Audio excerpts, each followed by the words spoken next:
Welcome, boys, to Phoenix Wright versus Professor Layton. The finale, I think.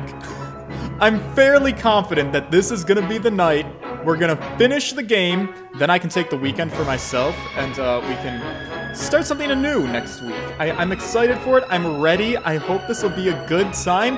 Dogface, gonna be late for the finale, so I hope you will check in later. I'm sure you're probably gone for the moment. Changeling DJ, John Thomas, Zach, and Curtis Price, hello all of you guys. Let me start right away, because, you know, loud, right? It's always the beginning part of this game. It's such a bop, but it's just so loud, and we gotta settle in to our pace here. Tito TJ, hello! Between Heaven and Hell. Oh my god, it's starting! It is. So we're moving in. We're gonna be doing the finale. I'm going to try to finish the game today. My name is George. I'm a streamer. I do things and stuff. And you know what? You know what? I've been having a go of it. We've talked about this a couple of times. So I want to have a little bit of fun. So, I have a Discord linked below in this stream. You can join it where we talk about things and stuff. You can join it and become part of the friends that we made along the way. There is also a donation link. And in that donation link, you can send money and you get a voice chat on the screen.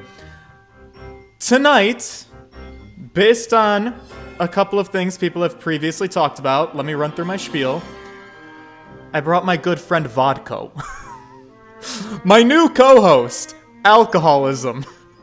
I got some vodka here, and I was going to open a donation menu, which I'm going to put live in just a second, but I wanted to explain it first. If anybody wants to buy me a shot, that'll be one of the things on the donation menu, just for the finale, just for the hell of it. If you don't want to, don't worry about it. We're going to play the game anyways, but I was just going to throw it onto the table, because, you know, God, clearly the last time I drank on stream, it went so well. So with that being said, I have a donation menu. Obviously, any amount will get you a nice little voice message on the screen. $5 will get you a nice little flex. $10 for me to do a shot, maybe a double shot. But that comes with the discretion of me doing what's comfortable for me. And maybe a shirtless stream, I don't know about that one. Alright, so with that being said, I'd like to get started here. I'm just gonna leave that as it is. And I appreciate you all for being here. Just watching the stream and engaging with it is honestly all you ever have to do. So, I have a hunch we're going to be here a while, because I think that this game's probably going to have a long, drawn-out finale, so I should probably get started right away. Bob B, welcome to the game. Between Heaven and Hell. Yas. Just remember to save. Yeah, I'm going to work on that. Alright. Turns out we had a surprise witness on our hands. The victim himself, the storyteller. Then again, nothing really surprises me anymore. The secret behind Labyrinthia, the legendary fire, witches, magic, and finally, Bezella. The veil was just about to be lifted off these mysteries, once and for all. Okay, everyone, it's high time we end this. Let's give Labyrinthia the fresh start it deserves. Do I still do Twitter Spaces? Not that frequently, no. So the... Everybody is oh, John Thomas. Oh, I love her. All right, we'll get started. Thank you, John Thomas. I needed to do at least John one. Thomas so now I can donated be $10. satisfied.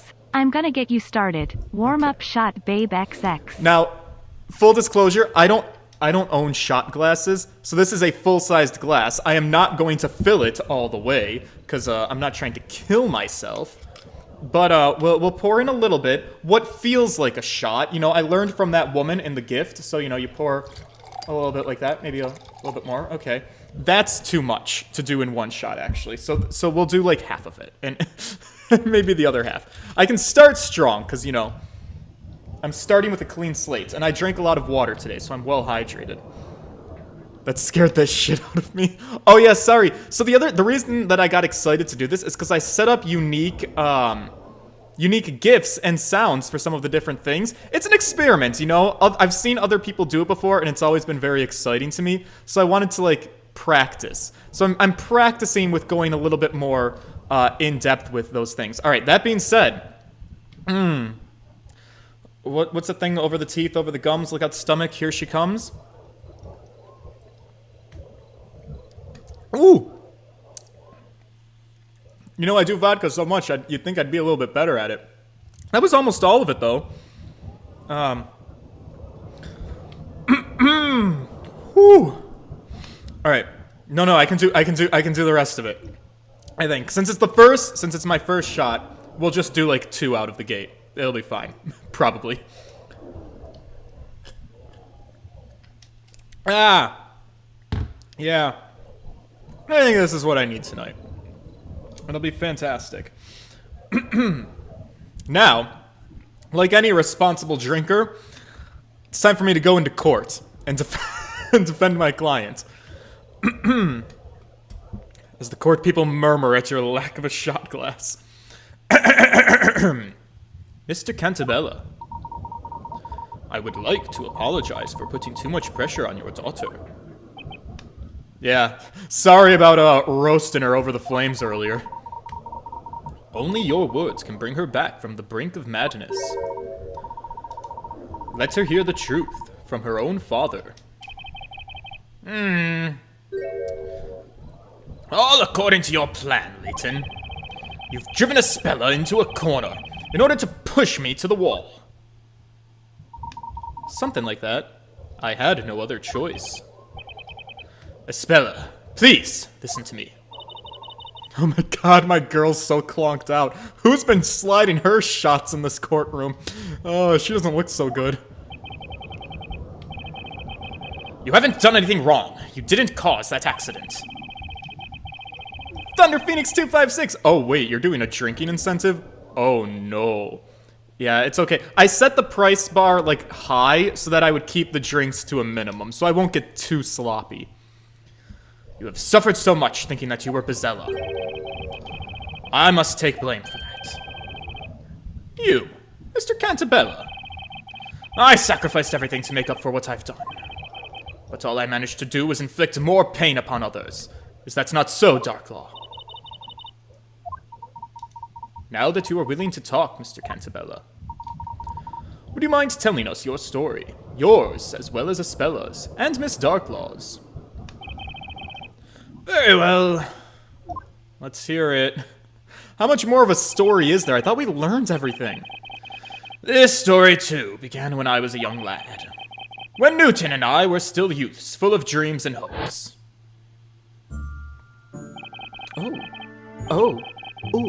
Okay. Yes. As you already know, we discovered the underground ruins, and deep within them lay the accursed bell. The Bell of Ruin.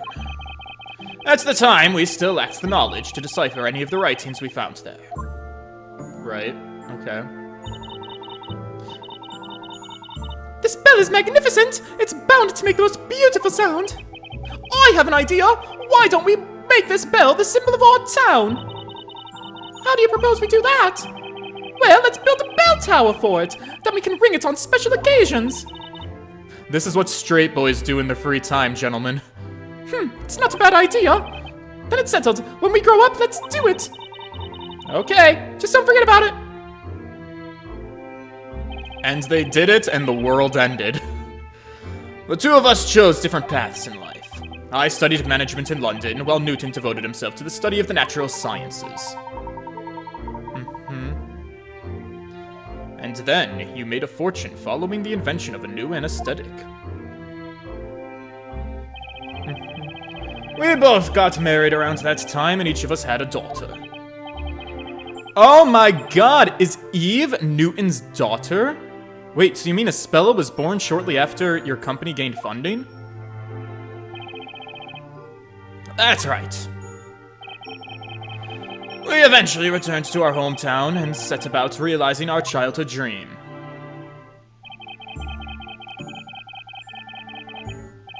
Awesome anime! I think this is the first stream of yours that I caught live. I'm glad I was able to make it. Thank you for being here. I appreciate every time I get to see some new faces pop into the chat. So welcome. Having built the bell tower in the middle of town square, we retrieved the bell itself from the underground ruins. We aspired to make it a symbol of prosperity for this unindustrialized town. The bell was to officially be displayed during the annual fire festival. It would be rung in the morning, following the night's celebration. Pardon the interruption, but at the time, were you aware of the meaning behind the bell's name? Obviously, we were not. Thinking back to my ignorance at the time, a chill now runs down my spine. God, her dopey-ass face just, like, really breaks it for me. Newton and I went to the bell tower the day before the festival. Only one more day to go! We've waited a long time for this! That we have, this town will no longer be the same after tomorrow. Alright, wow, they're dapper young men now. The bell weighed so much that ringing it wasn't easy. We tackled that problem by constructing a special mechanism which we installed in the belfry. Daddy, I want to hear the bell. Can I make it ring? Daddy, please, let me ring it. Daddy, please? Espella. Daddy, sorry. Oh. Daddy, sorry. Oh. Poppy, Daddy. sorry. Daddy, sorry. Sorry. Daddy, sorry. Curtis Price going in for the flex. Daddy? Alright, muscles are not Curtis doing Price the best has today. just donated $5. Just couldn't help myself. couldn't We help need to see those gains, lol. Okay, I'm gonna try. I did go to the gym today. It wasn't arm day, but you gotta do a little bit of arm work. So you pull it up, a little bit of chesticle hairs. Not chest hairs, armpit hairs. Daddy, let me ring my bell. Daddy, why are you flexing? Daddy, this isn't appropriate. We're in a courtroom. Right. Phoenix, put it away. So she was completely enchanted by the bell. Got it. She wasn't a bad child, but she was very stubborn and would rarely listen to me when she wanted something. Thank you again, Curtis Price. I told her a story to try and convince her to leave the bell alone. Espella, listen carefully. You mustn't ring this bell. Okay. But why? Why can't I, Daddy? God, with the voice of children, it really fucking gets under my You skin. know about Bezella the Witch? Uh-huh. She's an evil fire witch who uses magic to hurt people. If you ring this bell, Bezella will come out and possess you.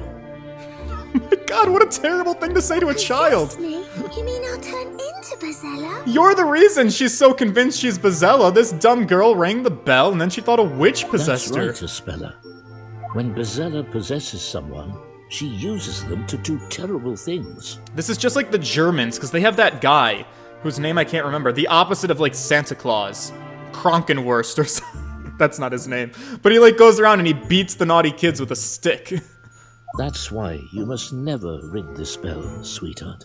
Right. I understand, Daddy. There's a good girl. Maybe that's what more Americans need, actually. The legend of Bezella has been passed around these parts for centuries.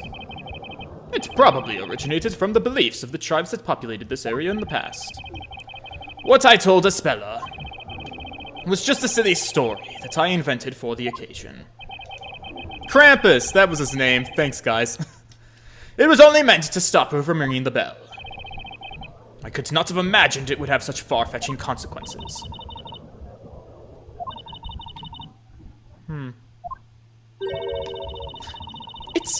It's all coming back to me now. I remember that day. Huh? On the day of the fire festival, just around the time when the preparations ended and everything was about to begin. I sneaked out of a house. I took my mom's pendant with me. I'm in me mom's car. Your mother's pendant?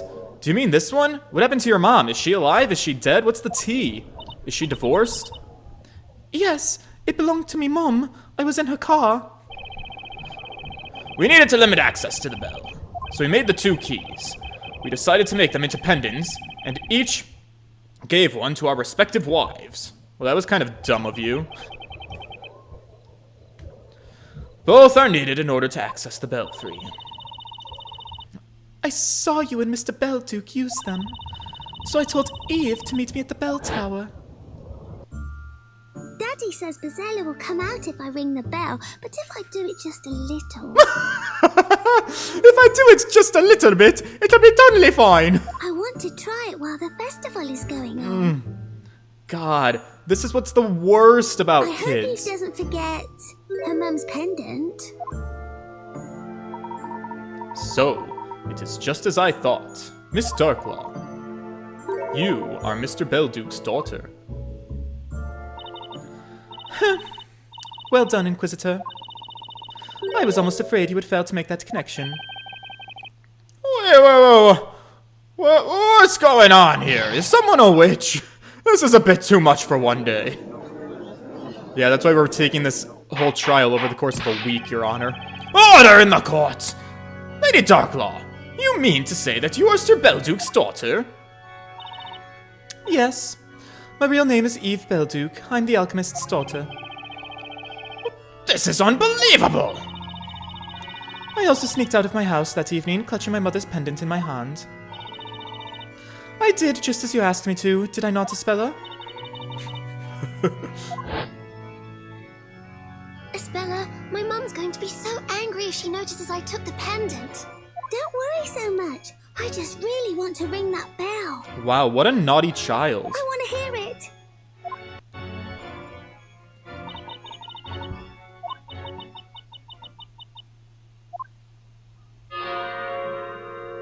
There's the bell, time to clonk out. I rang the bell against my father's warning, and so Bezella possessed me. Because of me, the town, and everyone in it, they're all gone. No, it's not your fault. Stop blaming yourself. It kinda sounds like it is, though. I mean, it's a terrible accident, but like, she rings the bell, it's the fire festival, everyone passes out, they burn alive.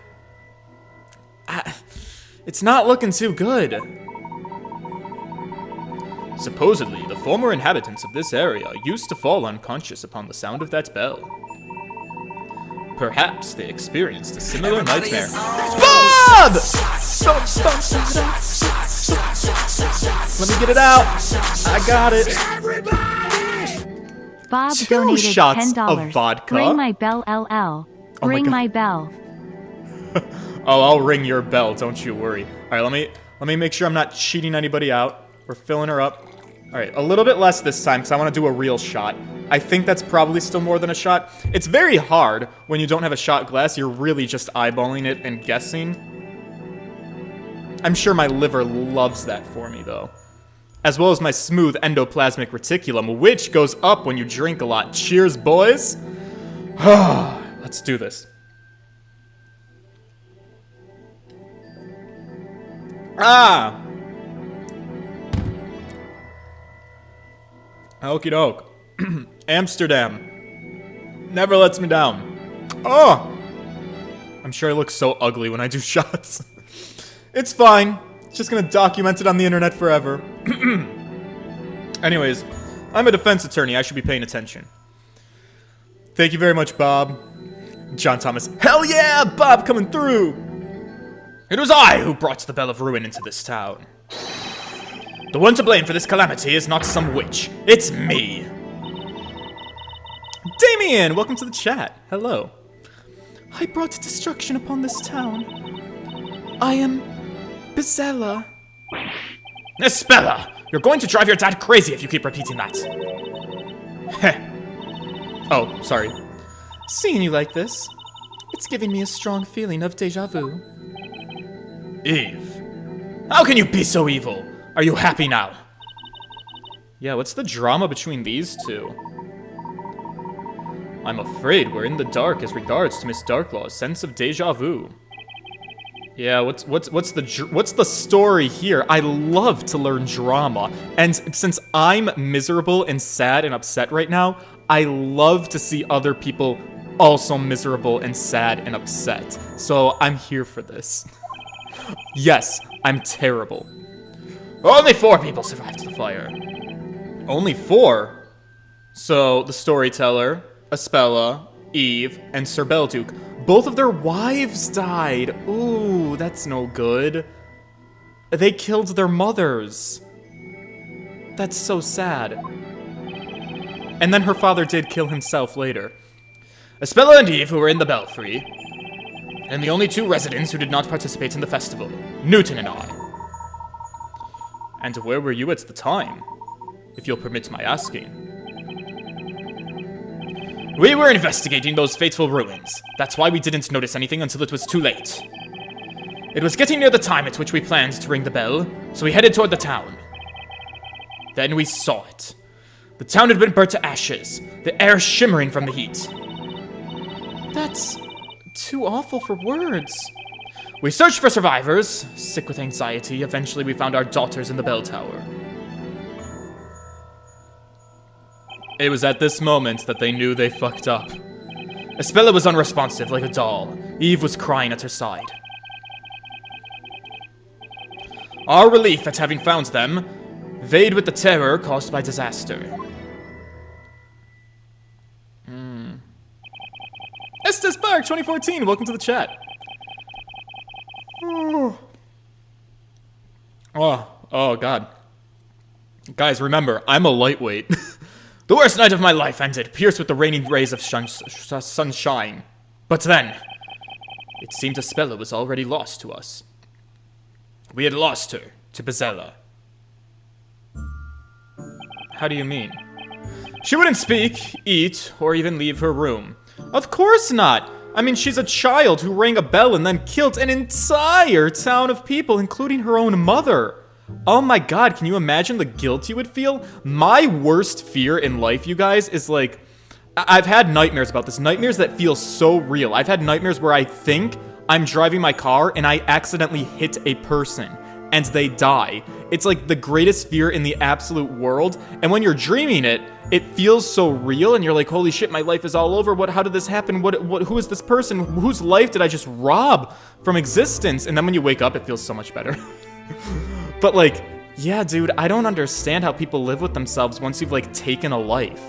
That's like, ugh. And for this little girl to have taken like 1,000 lives over the course of an evening, maybe 100, I don't know how big the town was, but still, that's a lot. She thought she was Bezella, and then that she had destroyed the town. I couldn't get that out of her head. What she saw from the bell tower must have been so terrifying. Right, I mean, she would have been unconscious for most of it. But it wasn't shock from what she had seen. My own words had put her in that state. Had I only not told her that stupid story. We had been grasping at straws, trying to find a way to save Espella's mind. But whatever we did, her eyes would remain impassive and empty.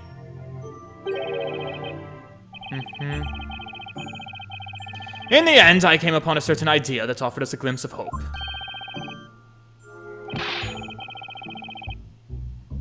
What is it? This suspense? It's too much for my aging heart. I believe I may know what that was.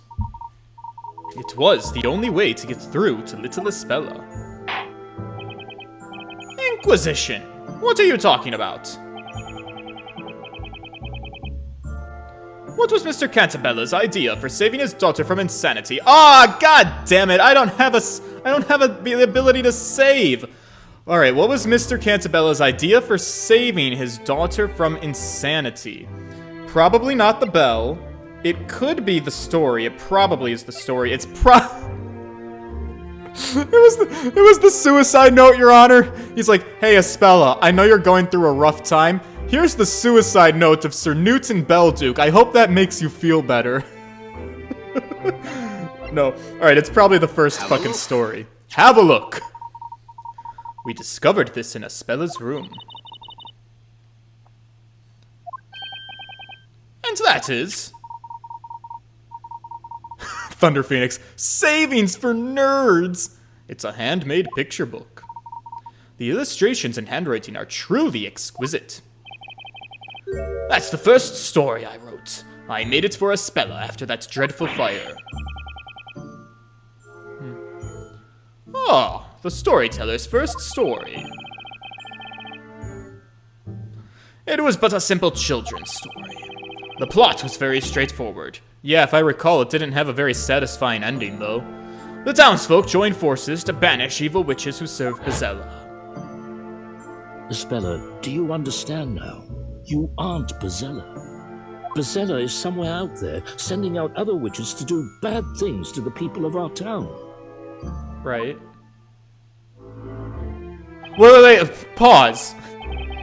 Is he suggesting right now that the entire reason they established this town's lore to make Bezella a real entity and they started burning people as witches was so that his daughter would believe that Bezella was somebody else, only for Espella herself to end up being accused of being Bezella in this whole fictional story of making Bezella real with the purpose of trying to make Espella think that she is not Bezella?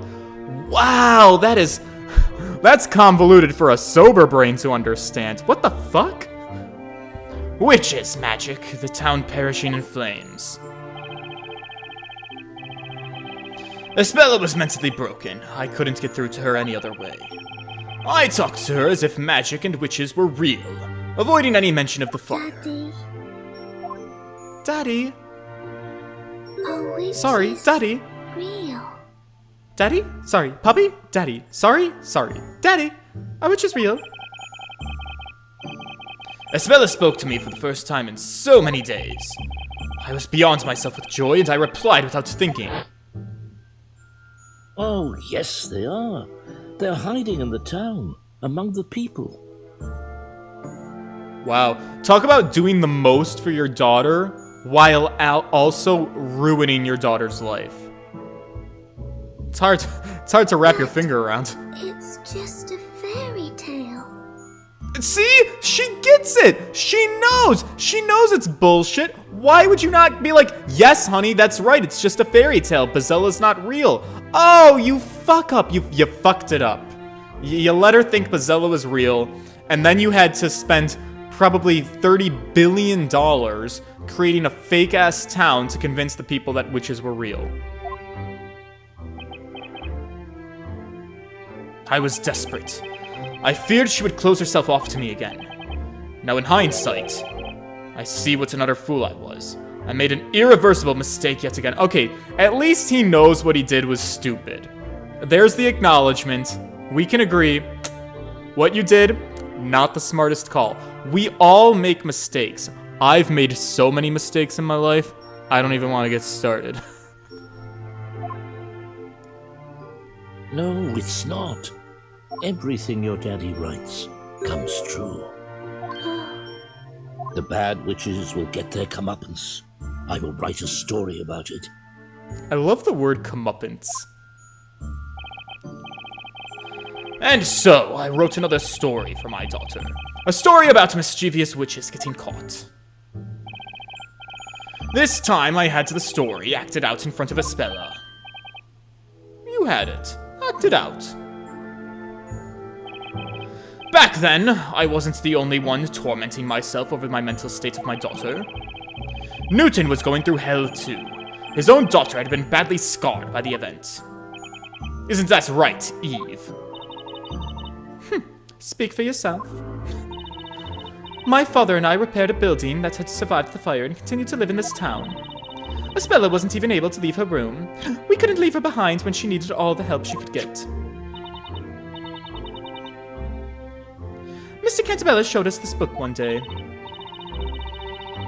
Then he made an unusual request of us. I'd like to make this story real. Would you be willing to help me do so?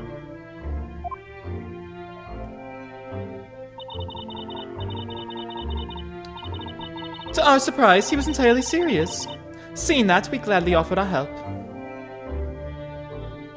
Oh god. A story about evil-doing witches getting caught and punished, and Bezella the source of them all. Are you paying attention, Espella? Witches got what they deserved, and peace has been restored to the town. Wow. Can you imagine being just Elon Musk and spending billions of dollars to create a fake town to simulate a fake Christmas to convince your child that Santa Claus is real just so that your child can be happy? Being unfathomably rich must be so nice.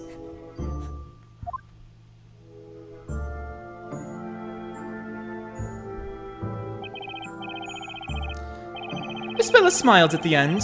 Then she whispered to herself, wasn't me.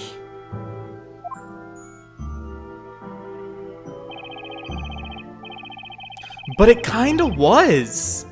So you like did all of this so that your daughter could shift the blame onto an imaginary creature instead of being like, oops, I rang the bell. Silly me. Although I would not blame, as much as I hate children, I would not blame the 7-year-old child for ringing the bell. I would blame you for making a whole town of people in this world where they get knocked out by silver and then putting a silver bell into a bell tower. I couldn't afford to let her be sad again. Maybe if Bezella were to exist in this town, Espella would stop thinking she herself harbored the Great Witch. Well, that did not work out.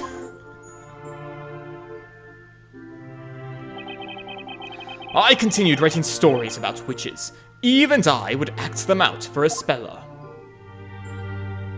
And it just grew more and more convoluted over time. I see your game.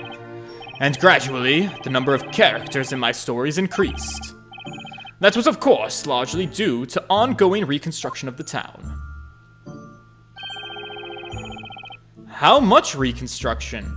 So was any of this actually for research, or are you just, like, burning money? This is like buying a boat. Really good advice, by the way. I got this from my college advisor.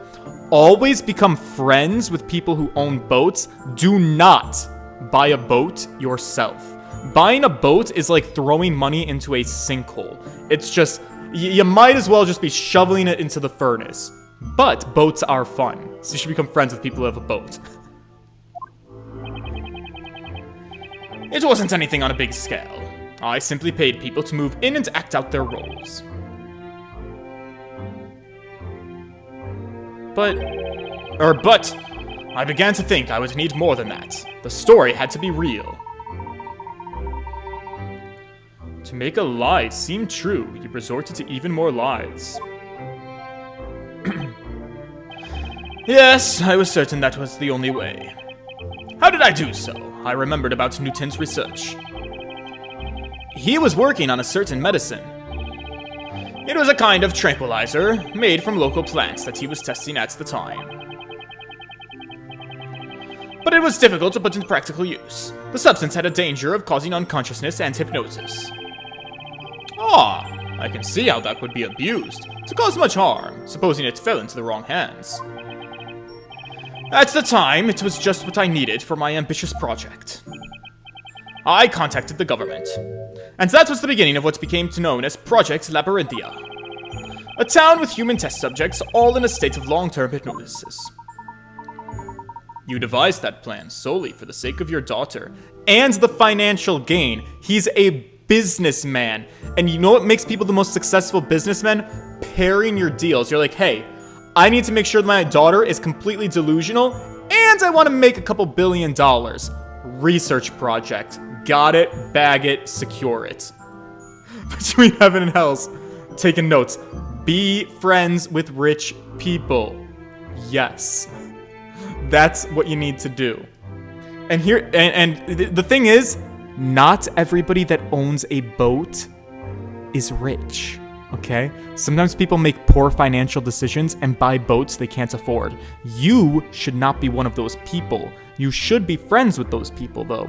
There's this guy who I knew on Instagram who, I don't know what he does. I think he's rich, but I don't know, because he travels all over the world, all the time. And I don't really understand how he does it. I don't know what his job is. And so I don't know how he makes so much money, and I don't know how he can afford to travel, and I don't know how he has the time to travel. He's not a whore on the internet. It's not OnlyFans money. It's like a real job. So I'm curious. I should learn what he does. He lives in Canada. You devised that plan solely for the sake of your daughter. Yes. We acquired the land which had been laid to waste by the fire. The new town was slowly becoming populated. Gradually, the rules of Labyrinthia were established. It was to be a town where magic and witches were a reality to the residents. All of this was possible thanks to the drug.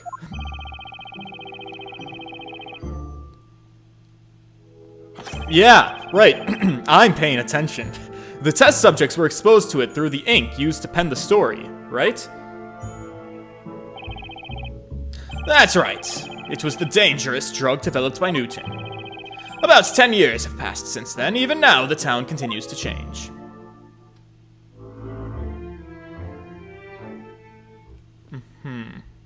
Uh-oh, where are we going now?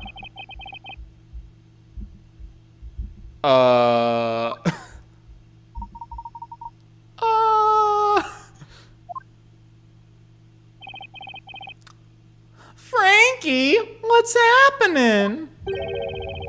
Project Labyrinthia. And all of this was done for one girl. Bezella was only able to be herself when she lived within my story. The irony of it. Only within a world in which Bezella was real could Bezella's tragic memories be sealed. All this while... J-Dub, save of confidence. All right. Ah, John Thomas! Okay, I got you. I'm gonna do this, and then I'm gonna do this, and then I'm gonna do a save of confidence. John Thomas donated $10. Let me listen. This shot is dedicated to raising funds so you can buy your own shot glass. XX. Because we all know how expensive a shot glass is. All right. God, I'm gonna get one. What I want? You guys gotta pick out find me a nice video game themed shot glass. Oh my god! If there's a shot glass of Princess Peach, where the princess is on the shot glass, especially if she's in lingerie, I would buy that in a heartbeat. Did you guys hear that? I don't know. Whoo, Nelly. Oh, that was a bit much. Ooh, I spilled a little bit. There it is. I will take it in just a second.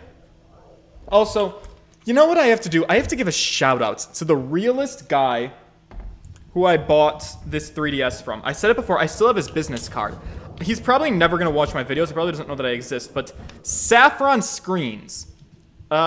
Here's his card. He sent it with the eBay package. I bought my 3DS off of him. And, if you search Saffron Screens on YouTube, you might find him. I don't know if that was his YouTube channel name. You guys should go find him, and you should be like, hey, George bought your 3DS, and he's having the time of his life with it. So thank you for selling it to him. I'm so happy I got a 3DS with a capture card. Thank you, Saffron Screens. He has a YouTube channel. I think he mostly does editing now. All right, there's the shot.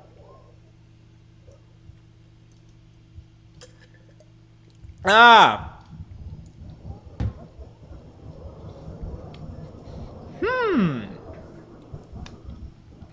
Okay. Whew. You know what's gonna be amazing when I try to stand up for the first time? It's okay, boys. I'm in my own apartment. I'm not driving anywhere. I don't have a life. It's a Thursday night. Obviously, I don't have a date. So this is what I need. God. No, I do appreciate you guys being here. Drinks or no drinks, like, building this internet community has actually been super cool. And especially for those of you that, like, tune into every single stream, this is actually really nice. And I'm sure I say it a lot, but, like, I feel like it always comes across as, like, disingenuine. It means a lot to me. Okay. Let's do this. Eve was assisting me. I do love the princess, Bob B. First stream I watched and participated in was the Mario Party one. He made sure he had to have Peach. Absolutely. God damn it, I'm a fucking princess. And someday, I'm gonna make the perfect princess for a guy. God damn it, I'd be such a good boyfriend. Alright, Darklaw, what you gotta say? I was the first shade. I mean, that makes sense to me. Because you ended up being the head shade, basically. So, I'd believe it. Phoenix is shook. As soon as the story began, I disappeared from the scene. If Bezella was to see some magic, then someone had to don this robe. Ah, that's the robe of invisibility. I gave Bezella new memories so that she could live in this town with everyone else. That's everything! I just googled it, and there's a Princess Peach shot glass. She's adorable. Oh my god, that's everything. On Instagram or Twitter, somewhere where I have social media, DM me the link. I will buy it. On account of John Thomas's donation. I gave Espella new memories so that she could live in this town with everyone else. I also sealed the memory of her friend Eve. Wait, whoa, what? My existence was too strongly connected to the memory of the fire. Afterwards, I returned as Darklaw, a stranger to Espella. Were you okay with that? How did that make you feel? I don't mean to be a therapist, but like, that sounds kind of shitty. But, even if you were doing this for Espella's sake, that's going too far. I made that choice. I do not regret the past 10 years. Meanwhile, my father was supporting Labyrinthia from behind the scenes in his own way. Do you mean his contributions as an alchemist? My father's knowledge of medicine was indispensable for the town to function. The hallucinogenic ink was my father's work as well. So it was. Newton and Eve sacrificed more than anyone else for the sake of Espella and this town. I will be forever indebted to them. And Newton ended up offing himself, so... We wanted to save Espella, just like you. But then, there's still something I don't understand. Why were you trying to destroy this fake world? In the end, you chose to betray Espella and Mr. Cantabella. But I've told you already, have I not? It was your revenge against Mr. Cantabella for choosing to end the story. Correct.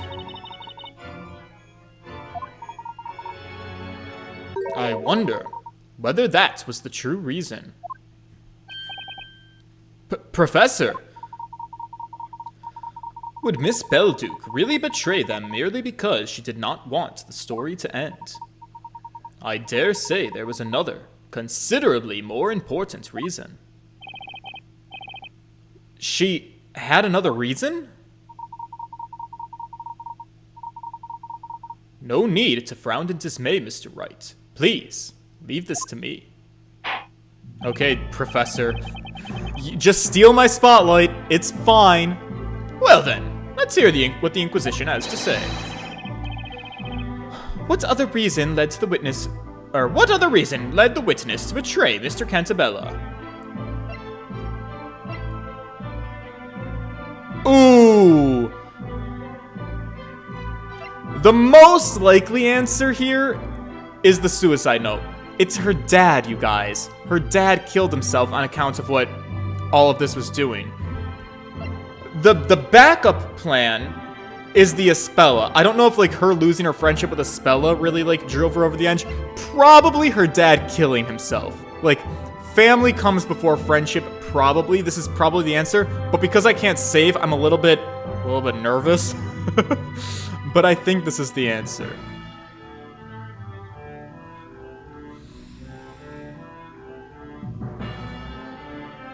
It makes sense. Have a look. Yeah, have a look. This letter was Miss Belduke's real motive. What is this? I think I've seen it before. That's the letter written by Mr. Belduke for Mr. Cantabella. It's also Mr. Belduke's suicide note. My dear friend, I hope you can forgive me for leaving this world of my own will. What I have done cannot be forgiven. I can never escape from it. Something was tormenting Mr. Belduke. It became too much for him to bear, and drove him to suicide. These past 10 years, I thought Father was glad to be helping Cantabella. But little did I know, he was suffering terrible anguish all the time.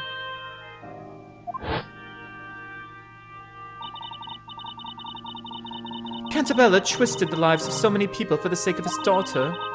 Was the story not but a glorified lie, stripping so many of what little happiness they had?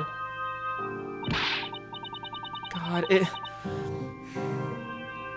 it was kind of fucked up, and that could take a toll on the dad. Guys, this is getting kind of sad for me. All those years, Father was racked by a crushing sense of guilt. His agony culminated in the incident of 3 months ago. Mr. Belduke's death.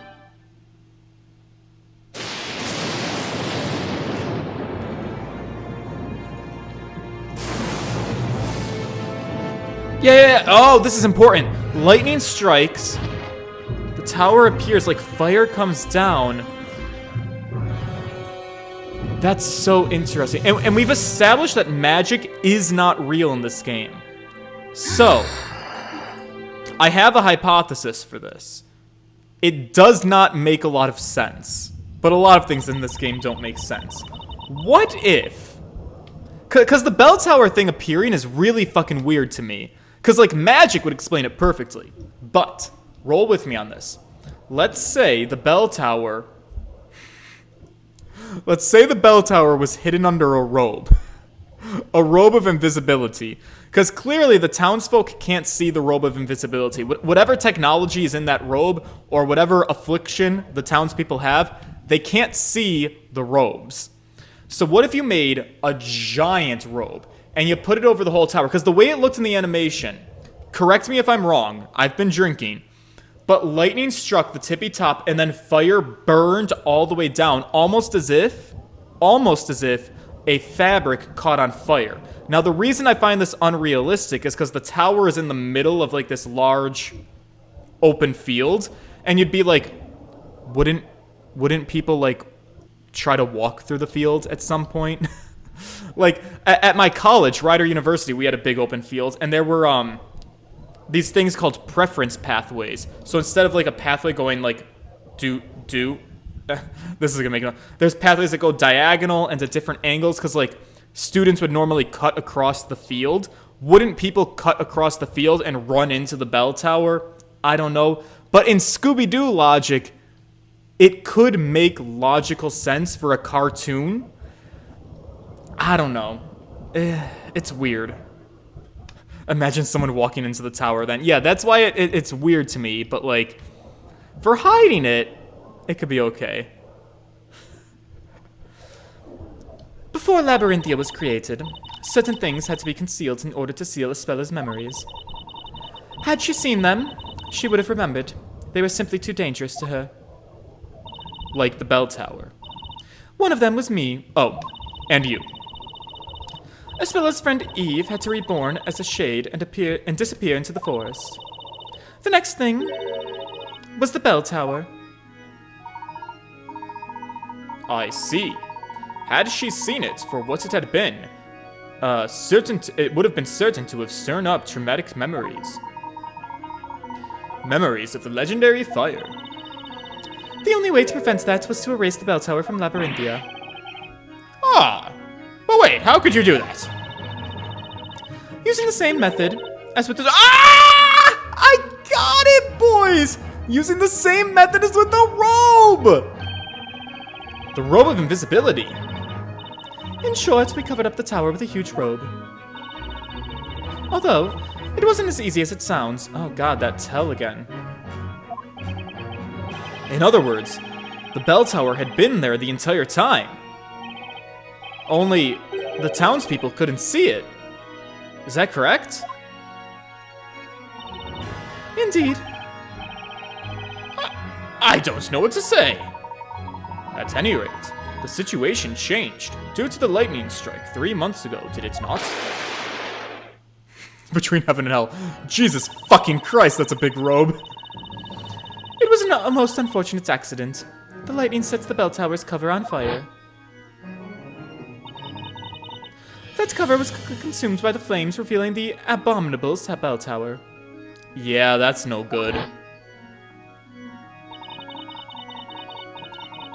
The beginning of all this, the Bell of Ruin appeared before us, which was mockery of our efforts.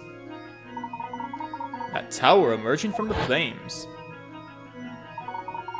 must have seemed like a sign of divine anger to Mr. Belduke. Here's the thing. Why not destroy the bell tower? Like, why not just, like, get rid of it while Ispella's a dumb little kid? Keep her inside for a couple of weeks, get rid of the bell tower, and then your problem's gone. Why cover it in a robe? Maybe I'm questioning too much. A sign that no matter how you attempt to conceal your sins, the truth will eventually float up to the surface. Having realized this, Father chose death. He was such a kind-hearted man. I didn't have an inkling of what he had been going through. Most people don't. Make sure you guys check on your friends. You know, for every person that, like, goes out to the internet or to their friends or to, like, open up about, like, suicide, so many people get locked in their own brains and their own minds, and they never tell anyone. And it leads to the shock factor, right? Like, people you think are the happiest in the world, like Robin Williams, when they kill themselves or they commit suicide, it's such a shock because you're like, oh my god, I thought that was like the happiest person on this world. You don't know. You don't know what people are going through. It's so scary to me. To him, the participation in Labyrinthia's people within this project was not voluntary, even though they had themselves signed the contract. I believe he felt those people were being deceived. I think they were being taken advantage of. Father took his life because of you, Cantabella.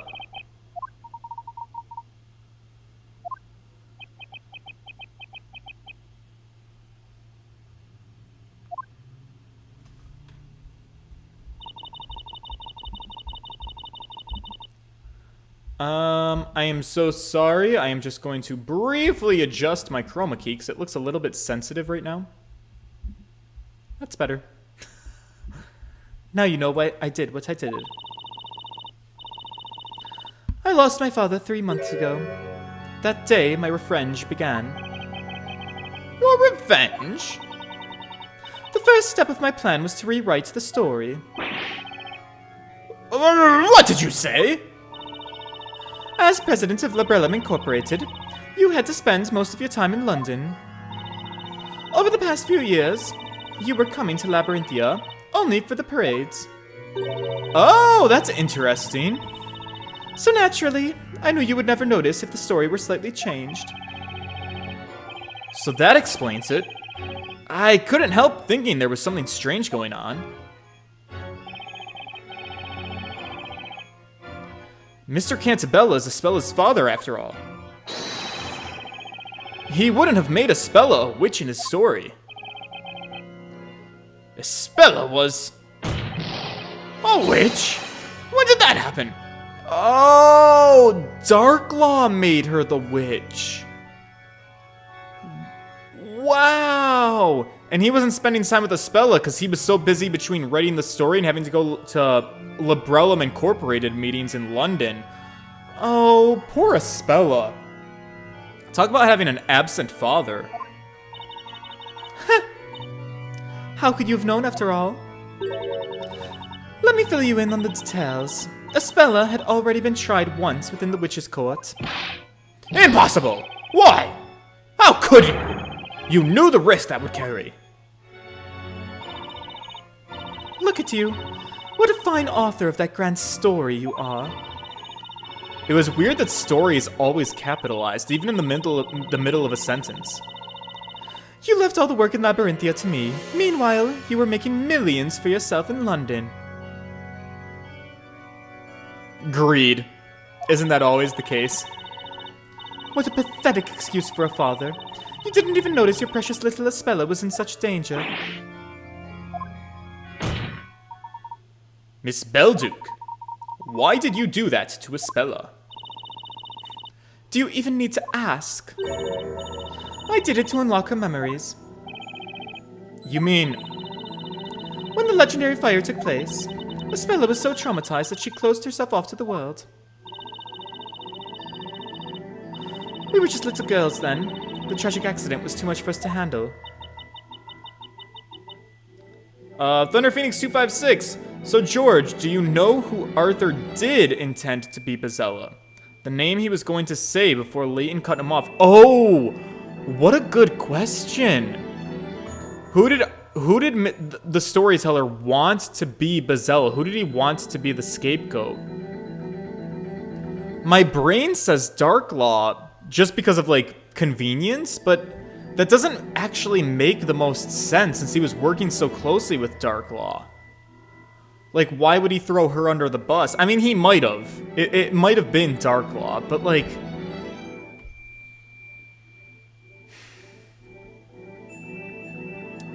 It's weird to me why he would throw Eve under the bus, especially after his buddy's suicide. But, like, I'm trying to think with real-world logic. In video game logic, Darklaw would make sense. Think back and you'll know. Think back and you'll know. Think back and you'll know. Who did he intend to be Bezella? Are you guys suggesting that it was not Darklaw? Because Kira was accused of being a regular witch. It's possible that Daddy, Belle... sorry. Oh, Daddy, sorry. Daddy, Poppy, sorry. Changeling DJ, Daddy, sorry. Daddy. Okay, Sorry. let me Daddy, perform sorry. for the cameras. Oh, I'm just trying Daddy? to think. Changeling so DJ has just hard. donated $5.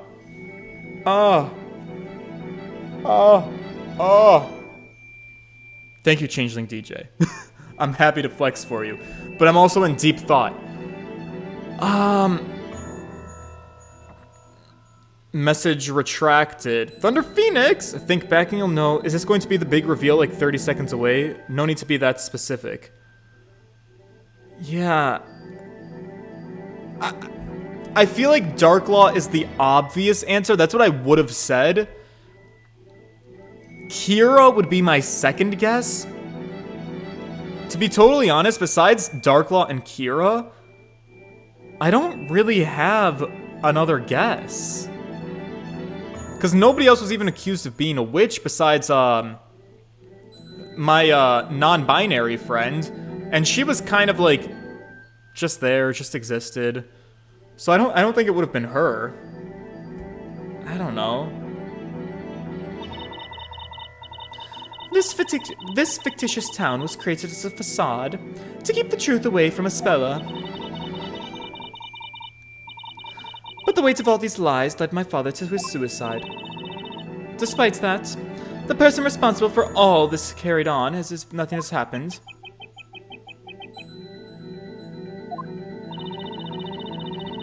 I couldn't forgive him. As Belduke's bereaved daughter, I had to have my revenge against both Cantabellas.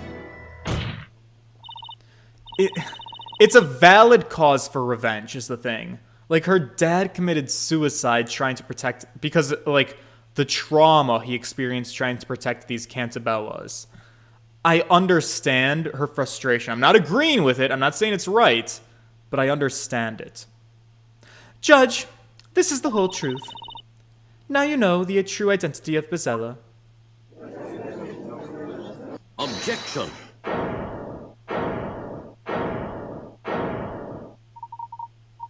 You say this is the whole truth. But is that really the case? Professor, what are you going on about now? We have been provided with a clear picture of what happened to Aspella so long ago. Nevertheless, we haven't yet heard your testimony. Don't be ridiculous. This will be the last testimony in this trial. Tell us about the night of the legendary fire. Is it really the last testimony, though? I request that you tell us the story. I feel like my light is very bright. I want to turn her down just a hair. Who do you think you are, Inquisitor? I am merely one of the supporting characters in this tale. However, I am very much interested in the truth.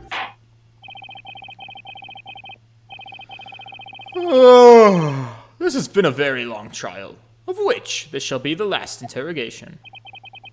The court demands that the single other witness of the legendary fire provide us with her testimony. Very well. There is only one truth. Nothing can change that.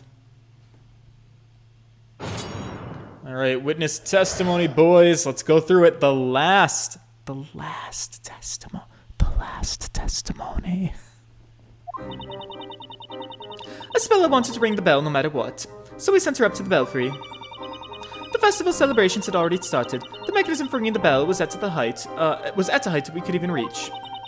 The next thing I remember is coming to and running to Isabella's aid. Is it?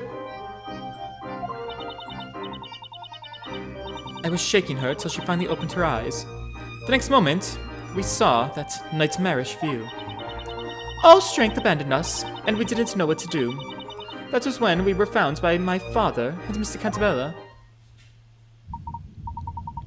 The bell could only be rung with a special mechanism. That's right! It was made in such a way that even a child could use it.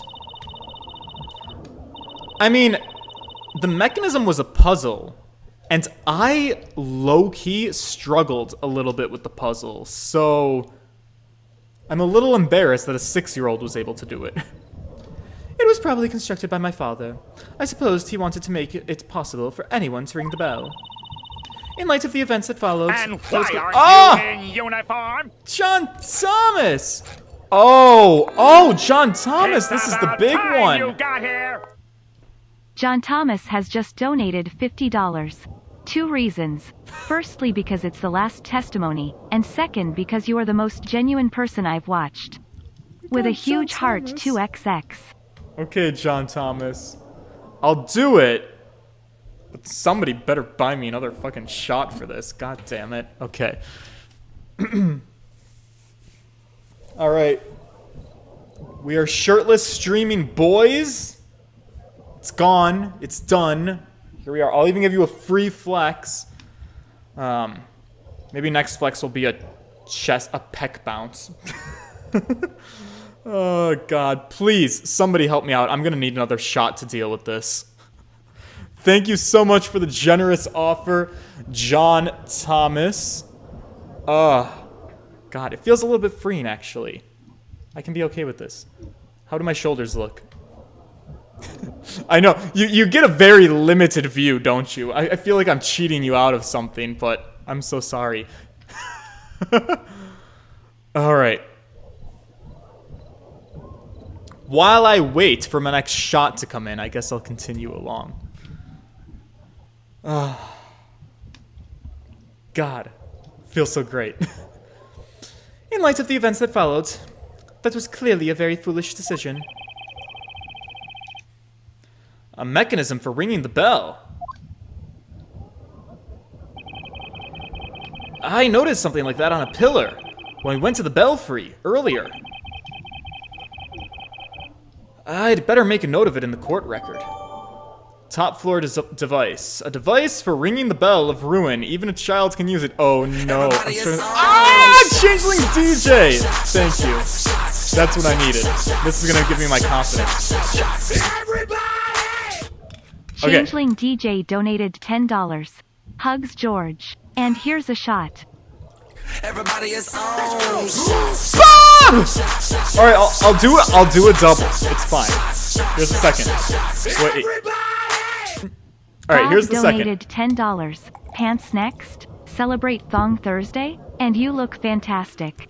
You guys wouldn't be able to see if I undid my pants. Plus, we're on YouTube, so I can't do that on YouTube. I mean, I could, but you wouldn't be able to see it on YouTube. You know what would be fun? I should stream on Only Accountants sometime.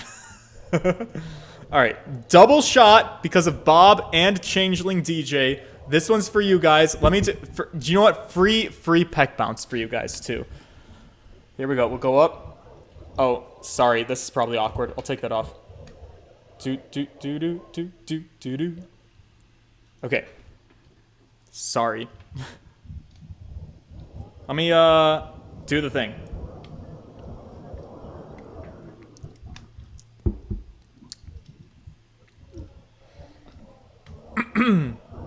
That was shot 1. I'm gonna have to do a second one. It's still in there, so don't worry, Bob B. Yours is coming. Whew, I might need a second. Let me do one more flex to kill the time. Oh, God. Look at me. The total sellout. Thumbnail photo. I can't use a shirtless photo in a thumbnail. Oh, wow, this has been the best stream ever. Oh, has it been, though? Alright, here comes the second one. I can do this. Oh, God. You guys, if I do too many shots, the problem... I'm gonna have to pee. I can't leave the stream to go pee.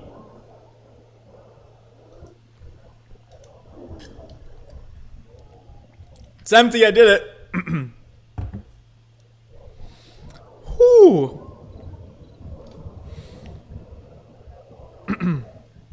Thunder Phoenix 256, please. Everyone knows YouTube streamers don't have legs. Of course we don't. No, it's all make believe actually. All right, I'm gonna get back to it. Thank you guys so much. I feel so confident now. Whew. Now can I keep going it? Keep going with it. Top floor device added to the court record.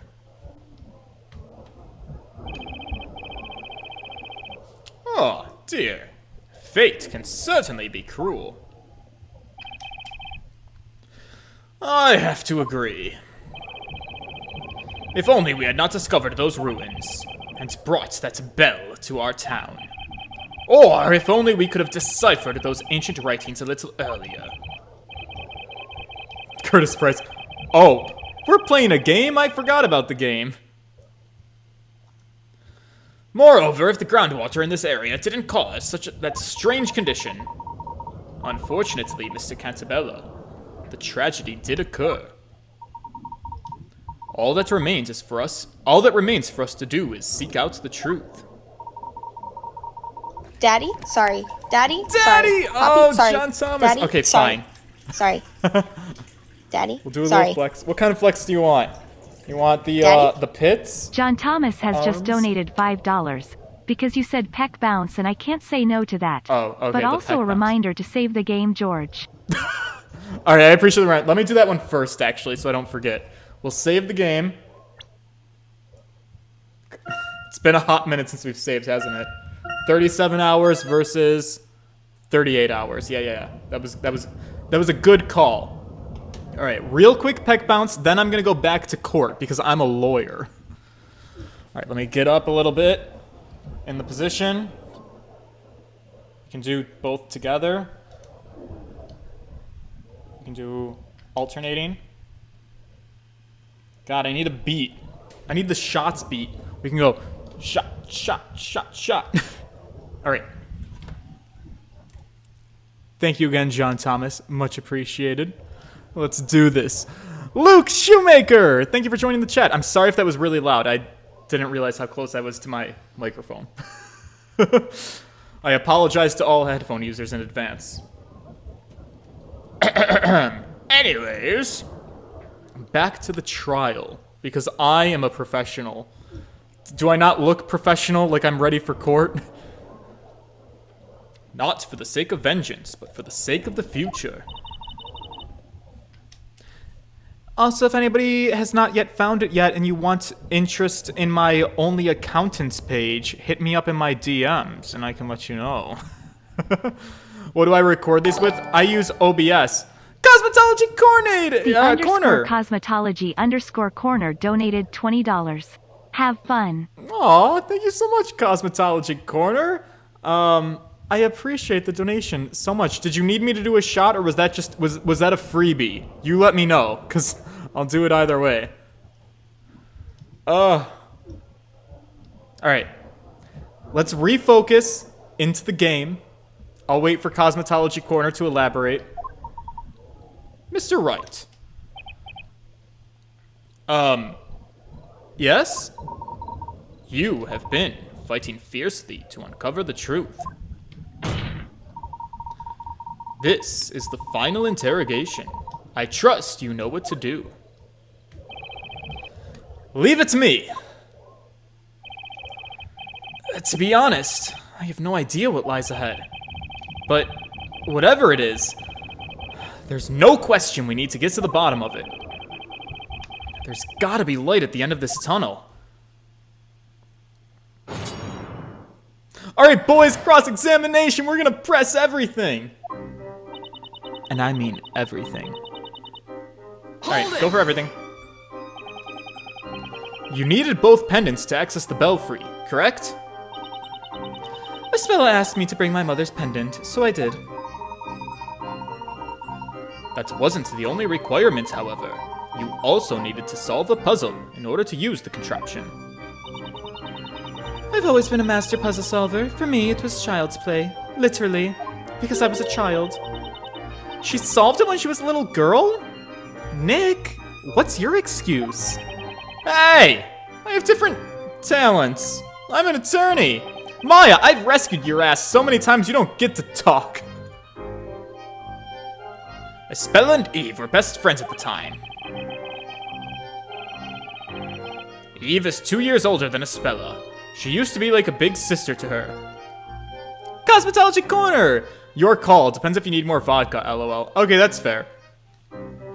I'm gonna take a break for now. I will wait and see if somebody else donates the vodka amount because, I'm content where I am.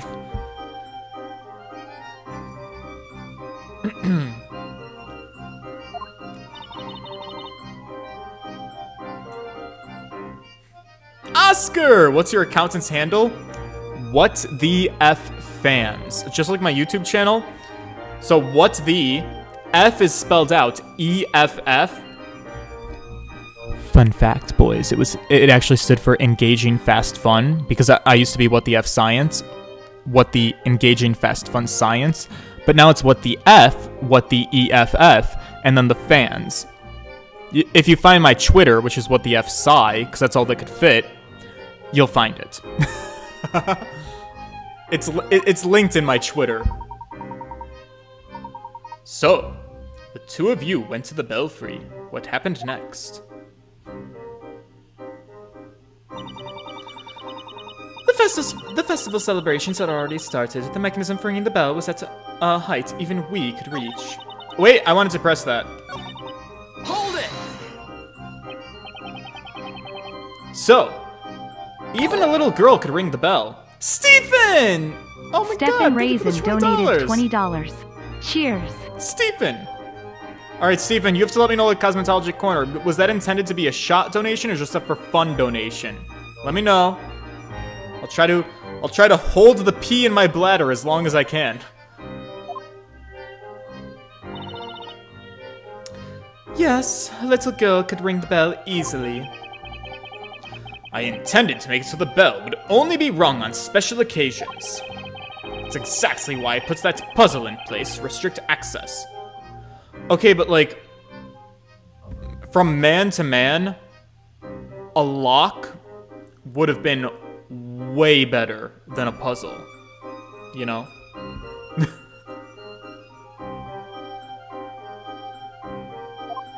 Just saying. You also divided the key to the belfry into two components, as an extra precaution. I was careful, but not the same can be said of Newton, who constructed the mechanism as a whole. He presumably wished to make it so that even our young daughters could use it, meaning strength was not a requirement.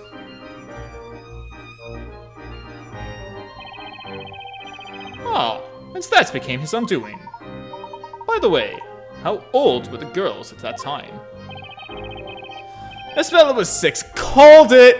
Did you guys see that? I called it. I said 6, right? It's Lady Angela! Oh my god, I've watched this game a few years ago when it was going around, I think, and I never realized that sometimes when the music plays, sometimes it's either Sir Top Hat's theme or Phoenix's theme. Yeah, it is. It's whoever's in chart. It's whoever's the daddy. Right now, Layton's running this, so it's Layton's theme. And I love it, because I'm a Phoenix boy, so the Layton music is new to me. Stephen, it is for fun, but I will gladly contribute for shots. All right, so here's what I'm gonna do, Stephen. I'm gonna do a baby shot for you. It's gonna be a tiny one, because I don't know how much I can do. I gotta be conservative in case somebody donates for a real shot. But we'll do a baby one. Like I said, I'm not driving anywhere. It's fine. Little baby one.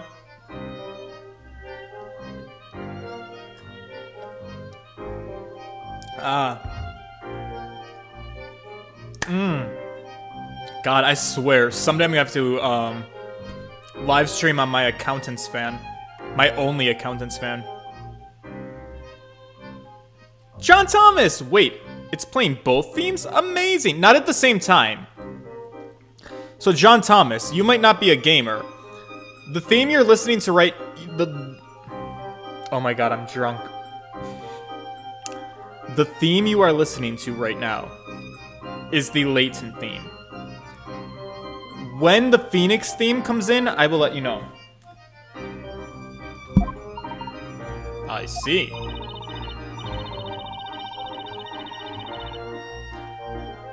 That mechanism was the last thing I saw before falling unconscious.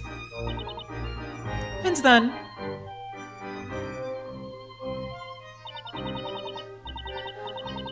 the next thing I remember is coming to and running to Ispella's aid. Hold it!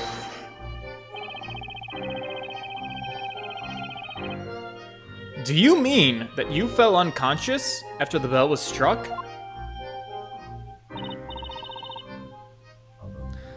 Yes, I believe so. Changeling DJ. Hello, son. It's vodka. Our peculiar condition causes an instant reaction. The brain probably doesn't even have the time to register the sound before consciousness is lost. It was almost as if a slice of time had been stolen from my life. When I opened my eyes, I was lying on the floor. I lifted my head and saw Espella lying nearby. I sprang to my feet and ran to her side. And what about the town at the time? I was preoccupied with Espella, so I didn't notice it to begin with. At the time, was Espella still unconscious? Yes. I panicked a little and took her into my arms, hoping she'd wake up.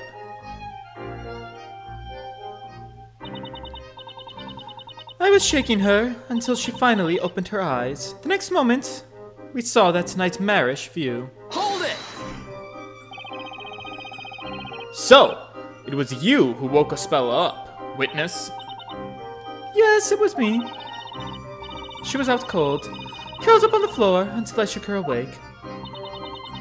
As soon as she came to, she returned to the town.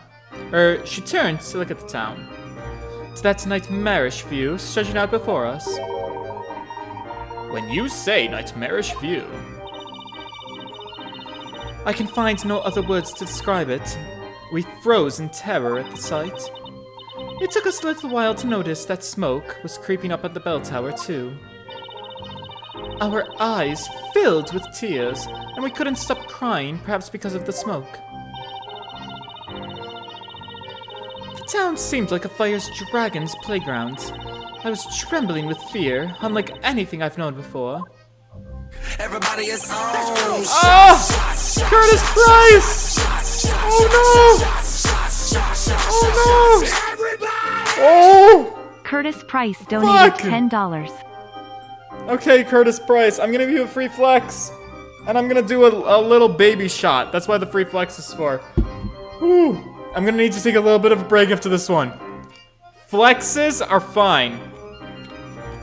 I might need a break from shots. I'm a little bit of a lightweight. Fill it up. Baby shot.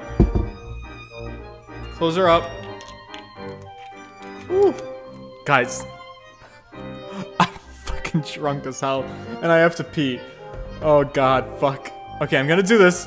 Do this shot. And here's the thing. How many viewers do I have? Okay, 23, not too bad. I might pee.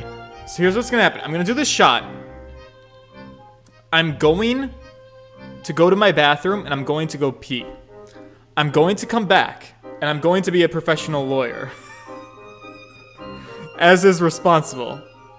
So I'm gonna... Yeah, you're slurring when you're not reading. Fuck. I'm gonna pee. I'm gonna recompose myself and come back ready to do this. Ah! Alright. Dear my beloved viewers, flex shots? Let's get more of these. I might need a break from shots. Because I'm drunk and I feel it. I'm gonna go pee. I'm gonna be back as soon as I'm done peeing. So wait for me, please. If you leave, I don't hold it against you. This was probably an irresponsible decision of me. I will be right back. Alright? Hang tight. Go make some popcorn. Make a drink. Make yourselves comfy. I will be back as soon as I can.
Let me get my headphones in.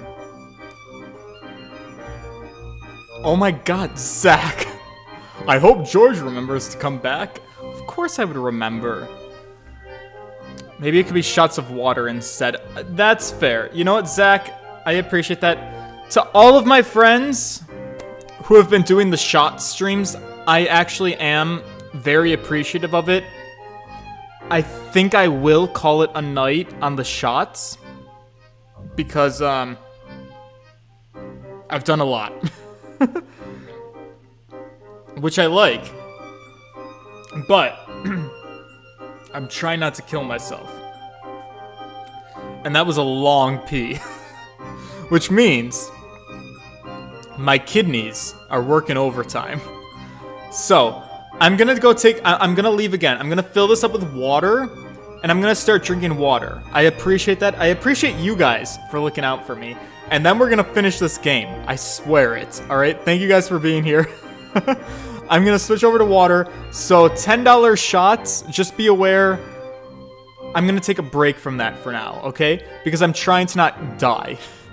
And I'm where I need to be. Alright, I will be right back, boys.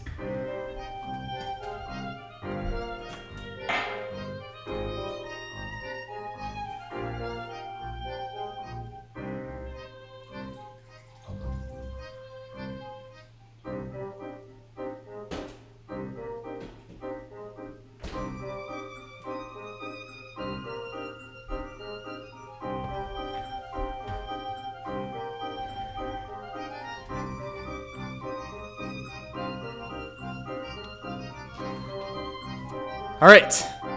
I have water. If you want to buy me water shots, I appreciate that, but I feel like I'm kind of cheating you to do water. That's kind of lame, but I'm switching gears. It's fine by me. And now I need to get focused and get in my lawyer mode.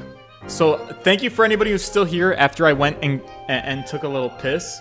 Sorry for that. It's your fault. You bought me shots. I take no responsibility for my own actions. You know, like a typical influencer. Who needs to accept responsibility these days, right? You're not cheating us. Okay, thank you guys. I do appreciate it. Alright. Dear me, merely imagining it now raises the hairs on my beard. John Thomas donated $1! John Thomas donated $1. Just want to say that we are all having an absolute blast with you tonight. You're a lot of fun to hang out with. All right, now let's get through this case. Okay, I'm gonna take one shot of water for you.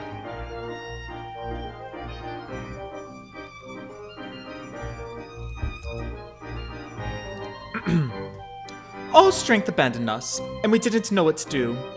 That was when we were found by my father and Mr. Cantabella. Hold it! Hold it. You didn't leave the belfry until their arrival? Of course not. We were paralyzed with fear. It was an event so traumatizing it still haunts us. Estella fainted again when she saw the fire dragon. I was crying and wailing until our fathers found us. We went to the bell tower. It was a good vantage point. Bedaggum. First time tuning to George's stream after watching the entire Ace Attorney LP. Cosmetology Corner water shot. Thank you so much. Here's to you. The _cosmetology_corner donated $10. Water shot. I will say the water is refreshing, and I feel like the vodka got me to where I wanted to be, so I am happy as a peach right now. We went to the bell tower, as it was a good vantage point. We weren't expecting to find our daughters there. Of course, neither suspected at that point that the disaster had been caused by the Bell of Ruin. Eve was in tears, sobbing violently for Espella. She was in a daze, her face frozen in an expression that was of disbelief. She didn't know what was happening around her. I cannot say this with certainty, as my memories are a little vague. But I think I was trying to protect her. Oh! Oh! I heard that! You were trying to protect her. Somebody disagrees with you. Daddy, give me the tea. Mr. Cantabella. I remember that very well, as if it happened yesterday. Cantabella? Would you mind telling us what you saw? Eve! Espella! Are you alright? Daddy! Eve! What on earth happened here? It was Bezella the Witch! Nah, girl. It was you, you dumb little bitch. Bezella? What are you talking about? Bezella comes out whenever someone rings the bell, right? What have you done? You didn't... David Mahone! Aw, poor Tom Leah, missing tonight. Hopefully she's on a D&D adventure. Let's give a shout out to Tom Leah. Free flex just for you guys. For Tom Leah, who's not here. Oh, please, Mr. Cantabella, don't be angry at Estella.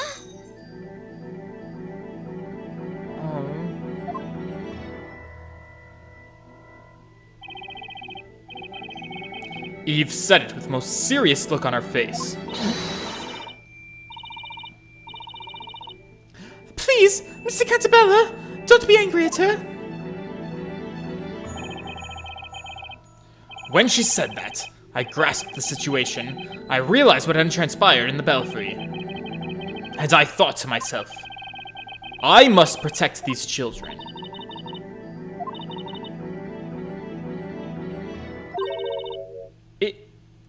Eve? I'm so sorry, Eve. Espella? Espella! Sweetie! Dad! Please, forgive me. You've done all of this for me. Espella! You're with us again. All this for me? Well, well.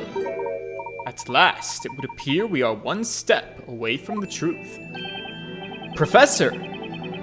You seem to already know what the truth is. Do I? That remains to be seen.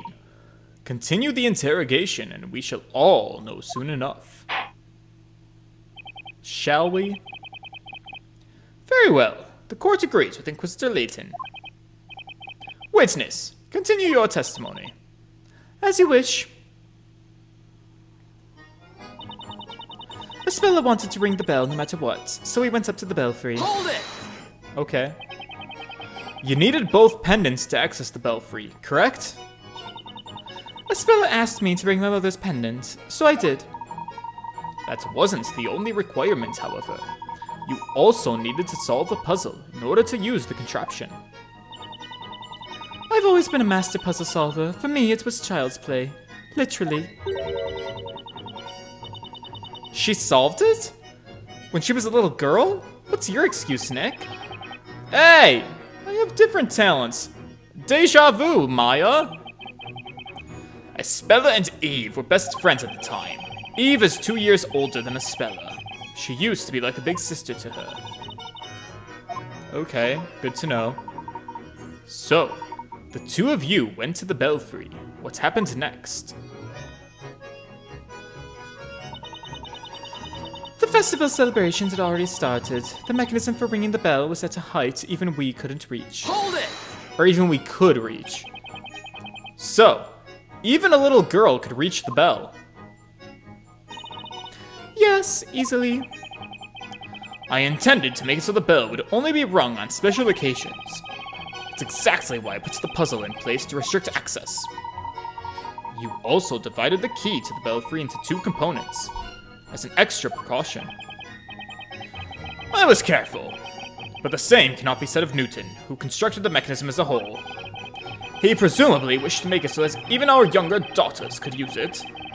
Meaning strength was not a requirement, only brains, boys.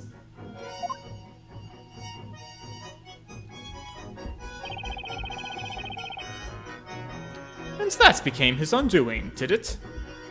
Precisely, Your Honor. By the way, how old were the girls at the time? Espella was 6, and Eve was 8. I see. That mechanism, it was the last thing I saw before falling unconscious. And then... the next thing I remember is coming to and running Espella's side. Hold it! Do you mean that you fell unconscious after the bell was struck? Yes, I believe so. Our peculiar condition causes an instant reaction. The brain probably doesn't even have time to register the sound before consciousness is lost. That's interesting. It was almost as if a slice of time had been stolen from my life. When I opened my eyes, I was lying on the floor. I lifted my head and saw Espella lying nearby. I sprang to my feet and ran to her side. And what about the situation in the town at the time? I was preoccupied with Espella, so I did not notice it to begin with. At that time, Espella was still unconscious? Yes. I, panicked a little and took her into my arms, hoping she'd wake up. I was shaking her until she finally opened her eyes. The next moment, we saw that nightmarish view. Hold it! So, it was you who woke Espella up. Right, witness? Yes, it was me. She was out cold, curled up on the floor until I shook her awake. As soon as she came to, she turned to look at the town, to that nightmarish view stretching out before us. Oh, Espella, you got something to say, honey? Hang on! And take some water.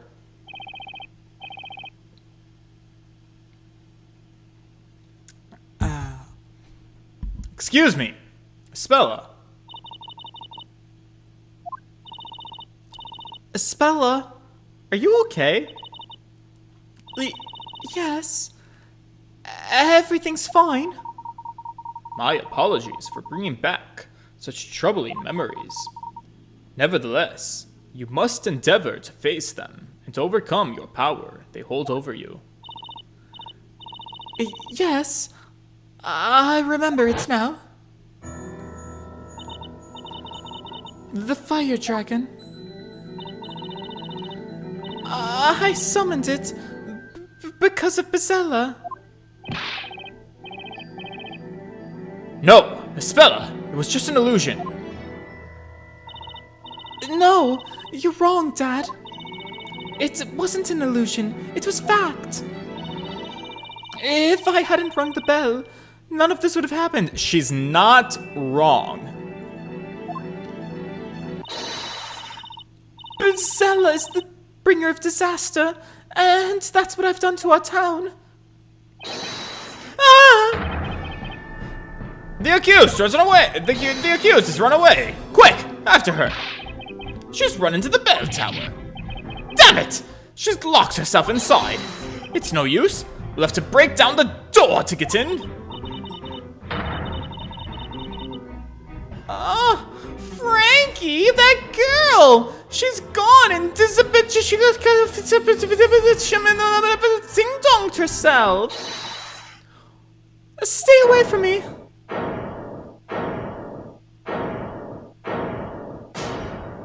Oh! Espella! Espella, be careful. It's dangerous up there. Please, Espella, come down. I'm sorry, everyone. I have no right to be here anymore. Nick, Espella's gonna do something crazy. Well, I can see that, Maya. But what the heck can I do? Espella, please do not make any hasty decisions. Mr. Layton. The truth is close now. Be brave for a little while longer. The truth? As if it wasn't clear already. If I hadn't rung the bell, everything would have been fine. Objection. You may be mistaken. You still don't know the whole story. Is she not the one who rung the bell? Huh? Isn't that so, Mr. Wright? Huh? I had the same feeling when I was listening to Eve's testimony. I felt something wasn't right. Really? I thought that was pretty much it. The pieces of this puzzle don't yet fit out themselves. Hints to the solution. No way! You mean Espella didn't ring the bell? What? Nonsense. Of course she did. As it stands, it's hard to say for sure that she didn't ring the bell. Sorry, that was Phoenix. However, we've got evidence that will clear any doubts.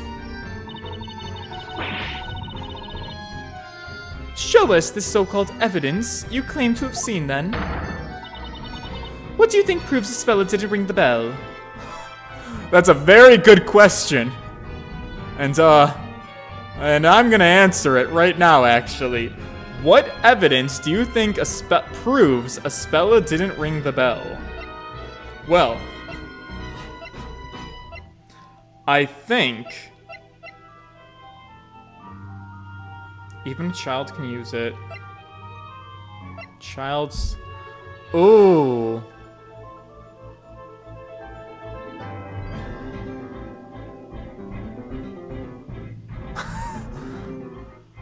Evidence that proves Espella didn't...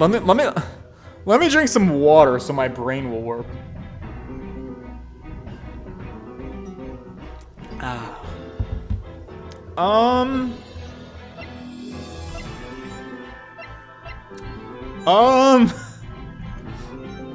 Evidence that Espella did not ring the bell. Option 1.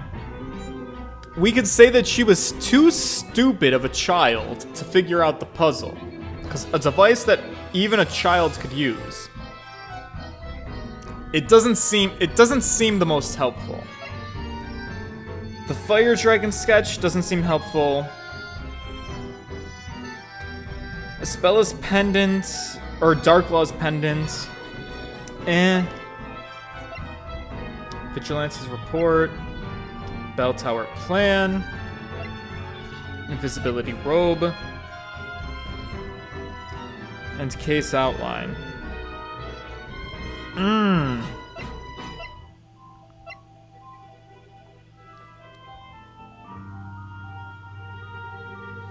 I don't think you'll be penalized here since your shields aren't in the top corner. Okay, in that case... Oh, God, it's really hard. John Thomas! Donated $1. John Thomas donated $1. I'd say it's hint coin time, George. You think? If there's no risk, I shouldn't need to use a hint coin.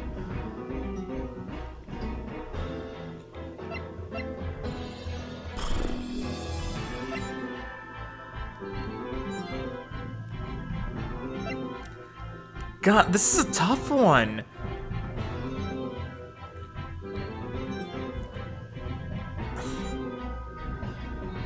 I'm leaning towards the top shield device, just honestly out of process of elimination. This makes no sense. This makes no sense. Bell tower plan makes no sense. Vigilante's report makes no sense. Footprints makes no sense. Pendant? I don't think so. Fire dragon sketch doesn't make any sense. So I think the top floor device is all we have. Does that make sense to you guys? Take that! Espella, can you hear me? Oh, I feel confident, boys. We got our Phoenix music going. Yeah. Yes. Where you're standing now is the same spot from where you saw the fire dragon. Yes, that's right. This fretwork here is the same as what I saw that day.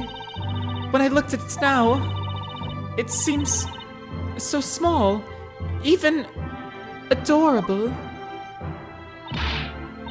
Defense, what does this have to do with anything?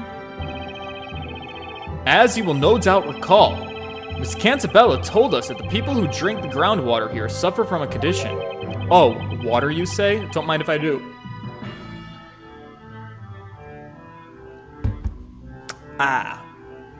A condition where they fall unconscious the moment they hear the sound of pure silver.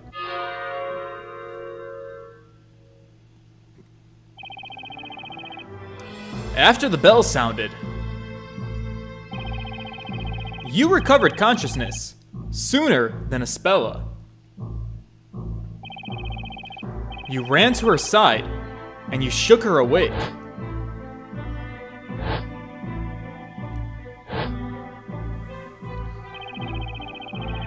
As soon as she opened her eyes, she saw the fire dragon.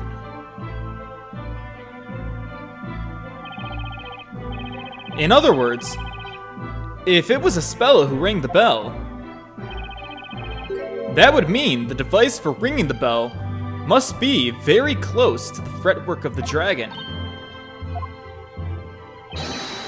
Espella, can you please check that for me? See if the contraption is located near the dragon fretwork. Okay. Give me a minute.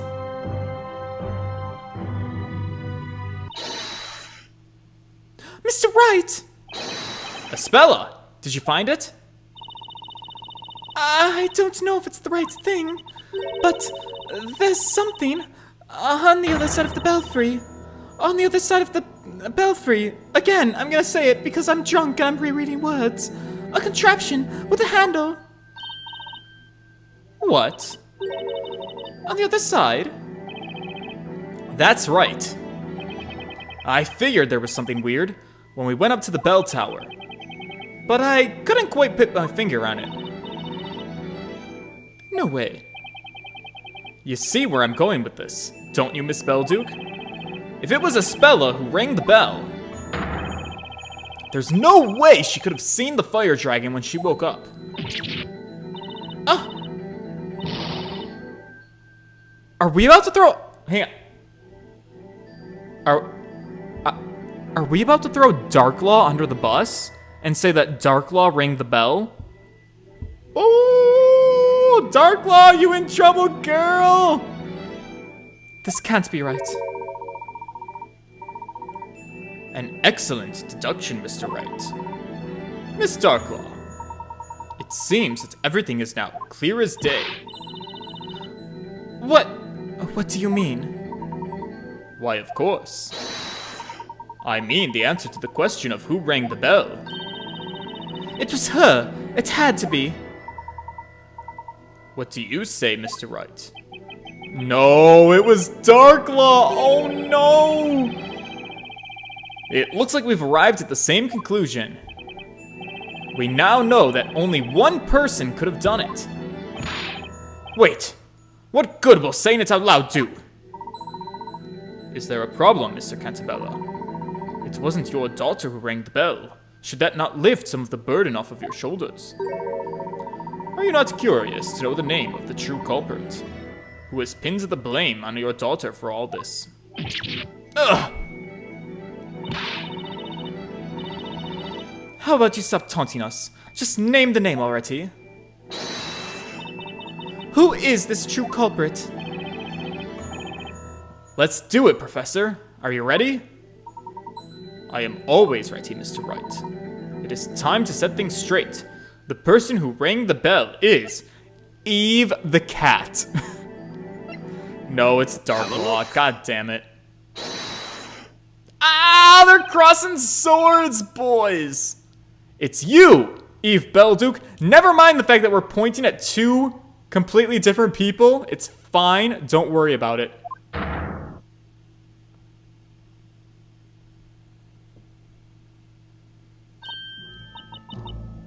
Me? But... there were only two of you in the belfry at the time. You know that better than anyone. And, as it wasn't Espella who rang the bell, it had to be you. That's preposterous. It can't be true. It was an extremely traumatizing event for both you and Espella. Your friend's memories were altered from the shock without her even realizing it. She believed she was a witch who rang the bell and summoned a dragon which incinerated the town. Okay, pause. So, video game logic wants to throw this all on Darklaw so that Espella is the sweet blonde girl, didn't commit any crimes, she's good girl, no problems. But like, here's the thing. Espella contacted Darklaw, at the time Eve, and said, "Meet me in the bell tower, steal your mom's pendant, and then we can get up into the belfry." So like, Espella set this all into motion. And I don't feel comfortable with Darklaw taking the whole fall for this, because she technically is the one who rang the bell. Is that just me? She believed she was a witch who rang the bell and summoned a dragon which incinerated the town. However, Miss Belduke, Espella wasn't the one whose memories were warped by the horrors you two witnessed. You were affected as well. No. It wasn't me. Espella, she rang the bell. It was her, not me. But why?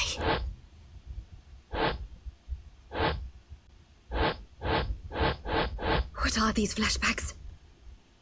I've never had these before.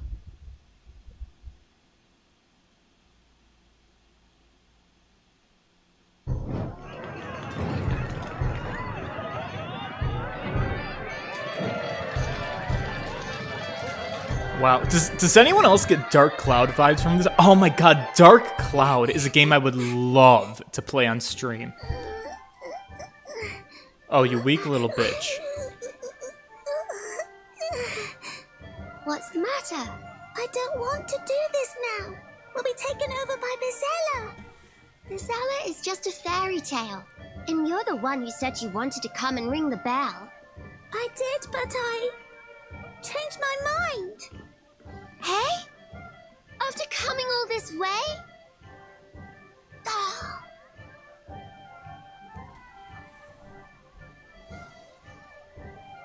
Hmm?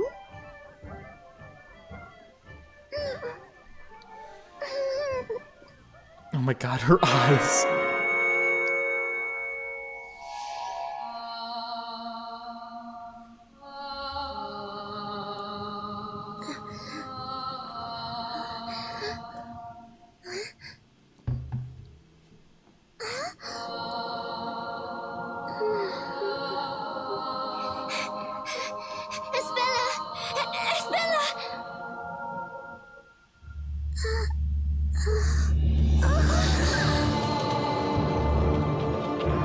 Oh my god, Lady Darklaw killed everyone!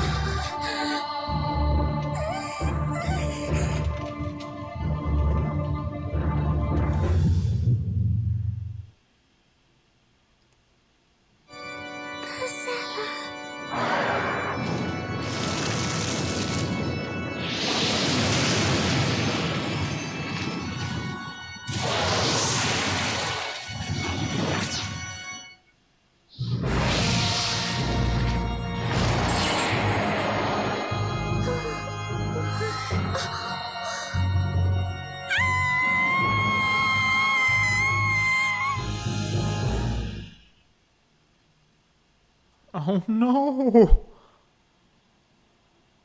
That nightmare was too much for two young girls to take in.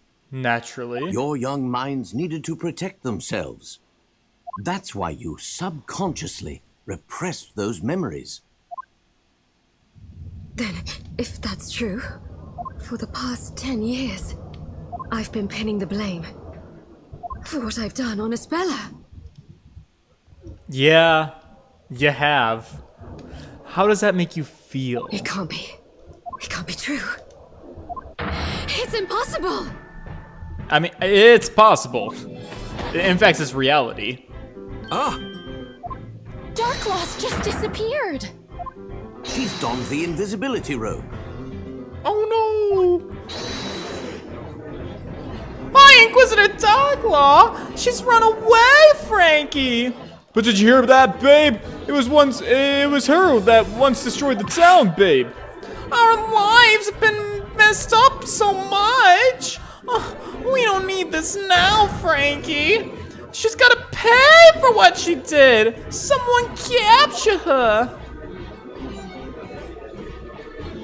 Oh, Nick, look at the bell tower.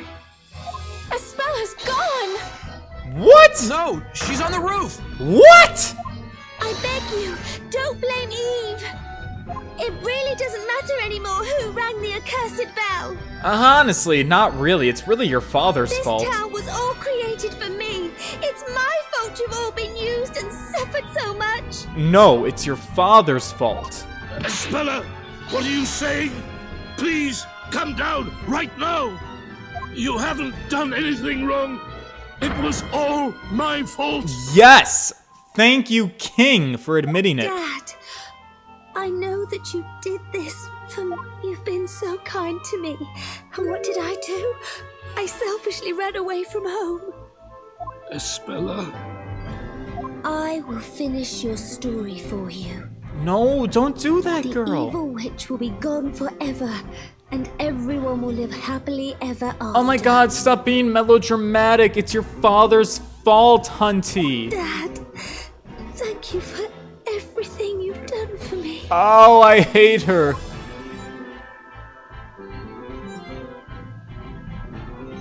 What's about to happen? Ah! Wait! Don't do it, Espella! Hey, there's Luke! Are you kidding me?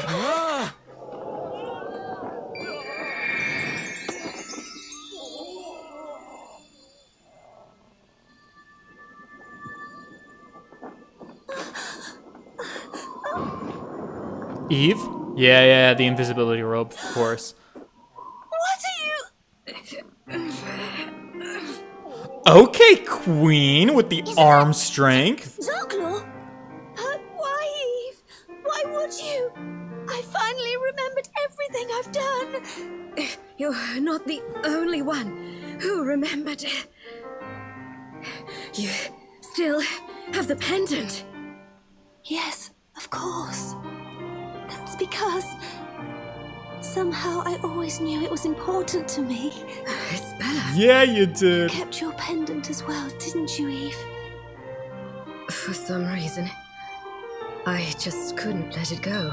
Oh my god, they're lovers. Espella! Miss Darklaw! Oh my god, Daddy Nick. They'll fall if we don't do something. Yes, so go help them. We have to save them. No, you won't make it there in time. Why? The wooden handrail Eve's holding onto is rotted through. We need some sort of magic to save them. No way! Magic, you say? Got an idea, Professor? If a bit of magic is all that's needed to save these two young ladies, then perhaps that is something I can arrange. Is it? What? You can?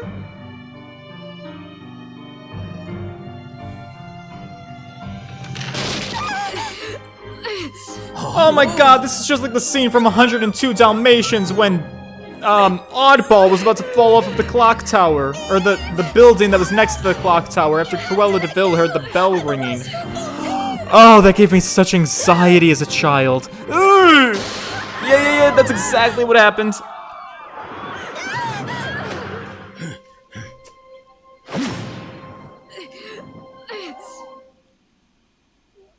What? Professor? Whoa! What's going on here? Excuse me? Anyone? Professor! You're a sorcerer? No, Miss Faye.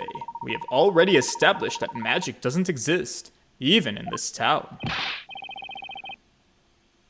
But then, how did you just do that? What you have just seen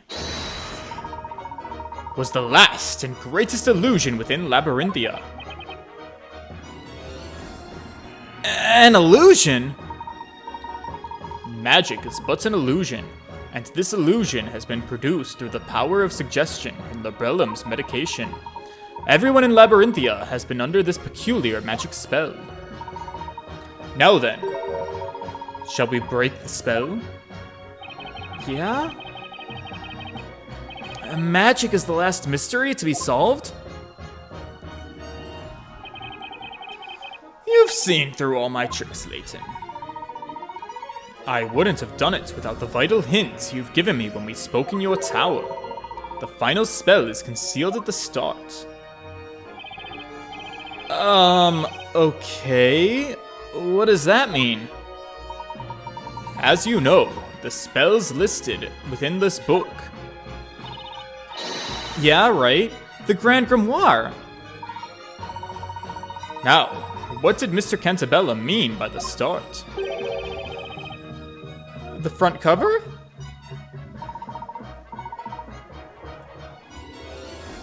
Precisely, Mr. Wright. The final spell shall dispel the illusion.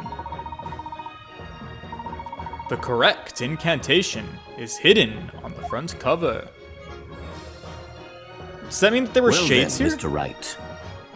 This is the final puzzle. Soon, a new day will begin for the townspeople. Let us put an end to this illusion. Once and for all. Yeah! Taggood7! I would love to do a Dark Cloud stream session. The only reason I haven't done it so far is that I find the game to be very repetitive with the dungeons, so I don't know if you guys would be into it. But I do have a PlayStation 2. Don't they have an HD version for the PS3? Correct me if I'm wrong. I should get a PS3. Someone donated to me. Alright, 70 Pickrats, the final spell. 90 Pickrats? Alright, let me see if I can still read. Hidden on the cover of the Grand Grimoire are the characters that spell out the true magical incantation. Select the characters on the touchscreen and slide them over their counterparts on the tome's cover to make them vanish. The grand finale approaches. Remove the extra magical characters from the Grand Grimoire's cover to reveal the hidden incantation. Okay. Touch a character on the touchscreen below to make it appear on the upper screen. Slide the character around with the stylus on the touchscreen to move it on the upper screen. Tap close to select another symbol. I don't understand. Try to match the character with its counterpart on the upper screen. Be careful. The symbols come in all shapes and sizes, making them quite difficult to spot. Find all the hidden characters on the upper screen to unveil the hidden incantation. Okay. So, like... Let me... God, what a puzzle for me. This is like when you've been drinking and the cops try to give you a quiz. Like, sing the alphabet backwards. Okay, officer.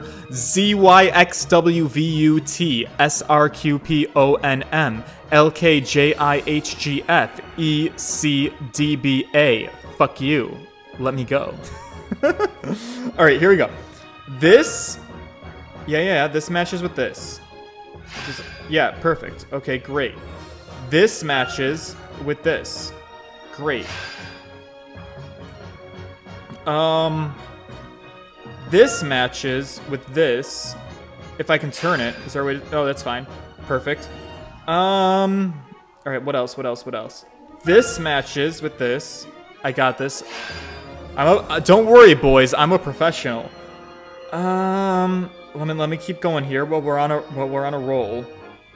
This matches with this, I think. Wait, yep, right there. Perfect. This little... This boy matches with this, of course. Perfect. This matches right here. Perfect. Great. Love that. This matches right here. Love that for us. Alright, 2 left. I can find them. I feel confident. Let me look here for a second. I've been drinking, don't worry. This matches right, uh-oh. Right here. Perfect. Last one.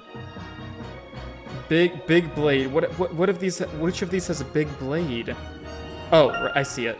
Right here. Got it, boys!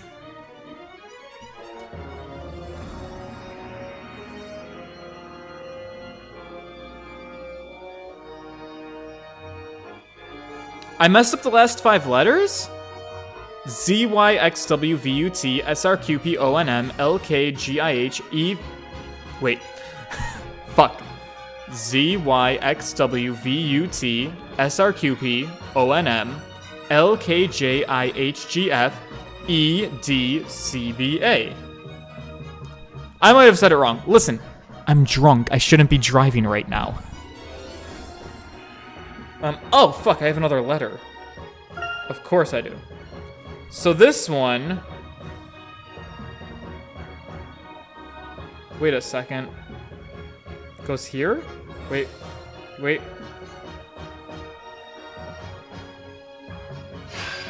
Yes! They tried to pull a fast one on me, didn't they? Okay, Fuck. let's give it a shot. Daddies! No objections. Okay.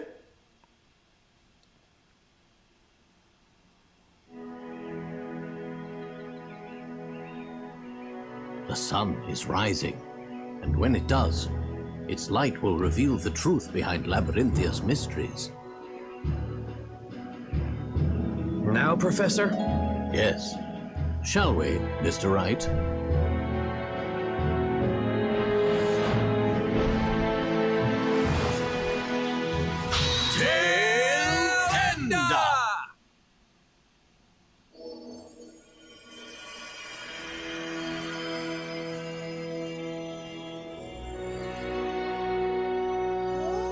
Wow! Look at all the machines! How did nobody see this? Wait, what incantation did they say? Was this a hypnosis thing?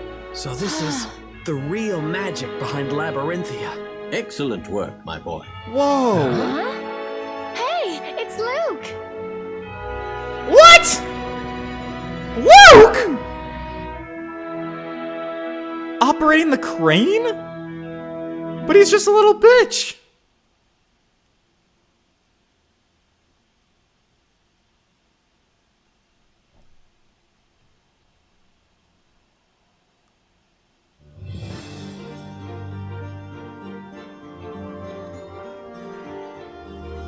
Hang on a second.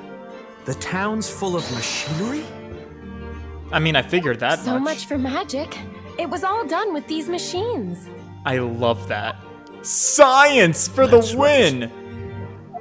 With magic, witches can fly, buildings can disappear. Those are no easy feats to stage. To make all those incredible things real, we needed a great deal of machinery. Couldn't he have just, I don't know, made the magic a bit simpler? Reasonable question. A witch would say the incantation, and shades would stop time with their silver bells. And they'd go wild with these machines, making all sorts of crazy stuff happen. That's so cool. I'd love to try it. Right, Maya, same. Tito TJ, gotta run. Great stream, George. Looking forward to Apollo Justice Ace Attorney. I look forward to seeing you there when I stream that game. I took a quick crash course before operating the machines. Not bad, hey? How did you take a crash course here in Labyrinthia? Yes, Luke. What would we do without you? I love that condescending tone of the professor. He's like, yeah, Luke, what did we do without you? So when's my turn? I want to pick something up off the ground and make it fly through the air. Please do it, Maya. I wish you'd stop looking at me when you say that, Maya. Well, in any case, I think we should head back to the courthouse. Right you are, Professor. The judge might have fallen asleep waiting for us.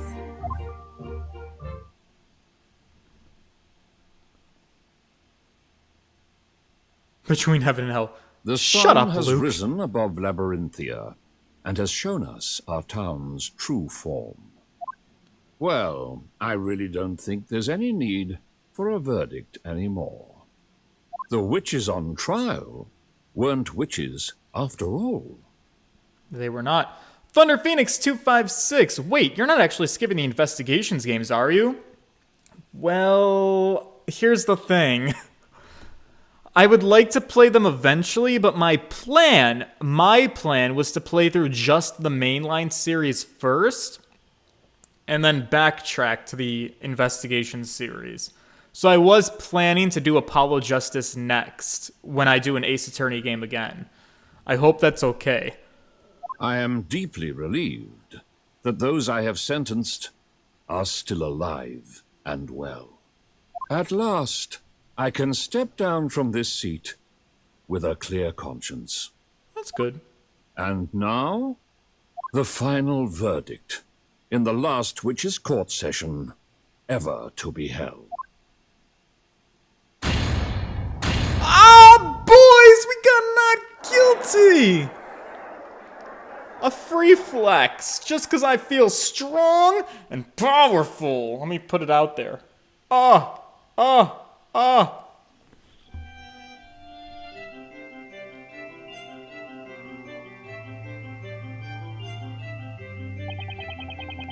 I'm very grateful for the help, Professor. The feeling is mutual, Mr. Wright. A gentleman always fights for the truth. I could not have done it otherwise. I'm just a little confused because the mainline series is not part of this game. I mean, I know that this game is a crossover, so it doesn't count, but this game features Phoenix and Maya. And to my limited knowledge of the Ace Investigation series, I believe that follows the story of Miles Edgeworth, whereas the mainline series follows Phoenix. So because Phoenix was in this game, that was my reason for playing this, because I was told that this game takes place chronologically between Trials and Tribulations and Apollo Justice. It takes place between those two games. So I was like, alright, that makes sense to play it now. Whereas the Miles Edgeworth stuff, I feel like since that's a different guy and a different story, I can jump into it whenever. That was my logic. You guys can let me know if I'm right or wrong in that. But, that's what I was thinking. A gentleman always fights for truth. I could not have done otherwise. I'd like to congratulate the two of you. You both did splendidly in court. Oh! Oh, it's the judge! You've brought to light the truth about this town. Although, I still find it astonishing that we cannot see all of this. Yeah, that's a lot to not see. Are they in a dome? Is this like the Simpsons movie? I cannot even begin to imagine how it was achieved. You were all given a very simple instruction when you were hypnotized. You cannot see pure black. That was sufficient. Oh, so like when people hypnotize you and they're like, hey, you're a duck, they were like, you can't see pure black. Oh, now I see. These strange contraptions are made of some sort of black metal. So the cloaks were black, the cloaks of invisibility, that's why they couldn't see them. And then when it got covered in powder, since it wasn't pure black anymore, they could see them. That makes sense. The only thing that doesn't make sense is the scientific principle of, like, if you're wearing a black cloak, you're still covering objects behind you, so people wouldn't really be able to see through it. Scientifically, it doesn't really play out, but I like that they tried to go with a science approach instead of a magic approach. I will always appreciate that, so good on you, game.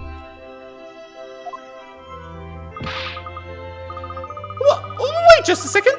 There are plenty of black objects all over Labyrinthia, aren't there? Yeah, that's right! My hair is charcoal black too. Ah, but it is not pure black. What? What we often perceive as the color of black is in fact far from being pure black. Our brains interpret reflections of light as colors. Objects which reflect even the smallest amount of light are not pure black. Pure black is only encountered within nature as darkness. Darkness, sir? The machines used in Labyrinthia are coated in a special material developed by Labyrinthia Incorporated. It absorbs light without reflecting any. It is the only material that can be said to be pure black. Oh, I thought this invisibility robe is also made of the same material, right? Yeah, of course. That's correct. And of course, the bell tower was concealed using the same material as well. When you think about it, this town abounds in all things invisible. Huh? Miss Darklaw, or should I say, Miss Belduke? Yes. For 10 long years, your memories have been suppressed. The truth about what occurred in the belfry was invisible to me, you mean? Mr. Cantabella and your father knew it all along. They knew who actually rang the bell. What? Did they really? Is that true, Mr. Cantabella?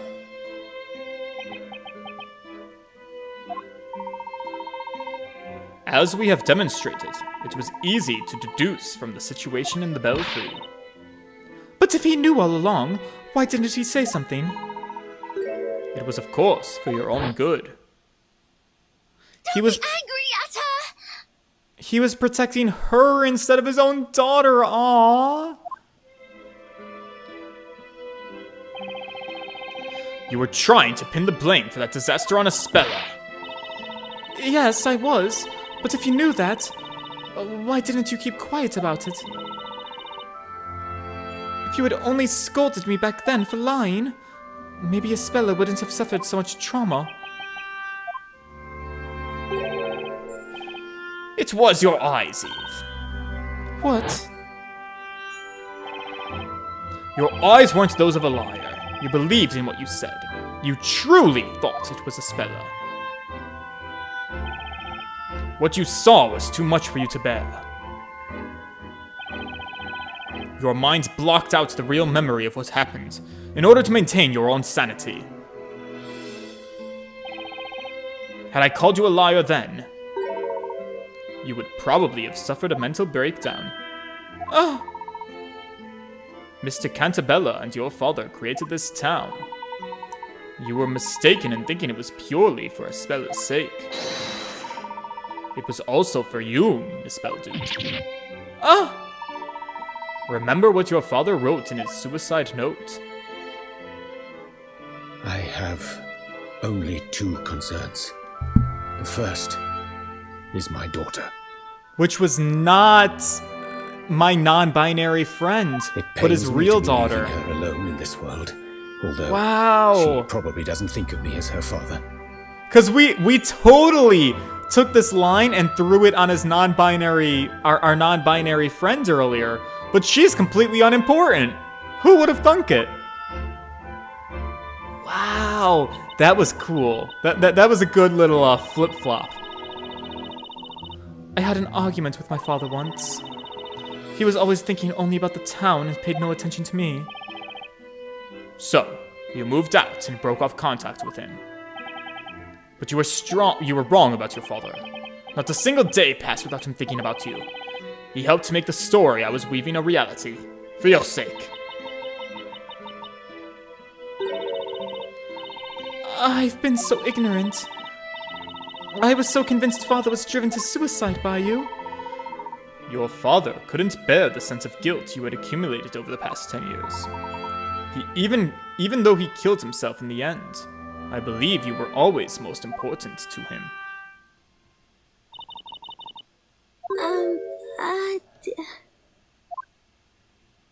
Eve? Espella. Espella, what I did to you is unforgivable. I rewrote your story, putting you through all this. I can't believe I went to such an extreme because of one wrong assumption. No, it's okay, Eve. I wasn't angry. You weren't? You've always been on my side, protecting me. There's that Phoenix Wright end music that I love. You saved my life. Espella. I also owe you an apology. After all, I forgot about my dearest friend. Yeah, I'm so sorry, Eve. Ah, there you are, Eve.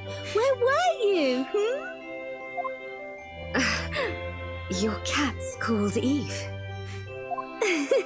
As if you didn't know. As if we didn't bring the cat into the courtroom for you, Your Highness. You two are very much alike. You and Eve the cat. What? It's all in your head. It looks like Eve has taken a liking to the other Eve. Oh my god, Luke, why are you here? You've got that right, and the similarity is really striking. It's the ears, the little cat ears. Oh dear.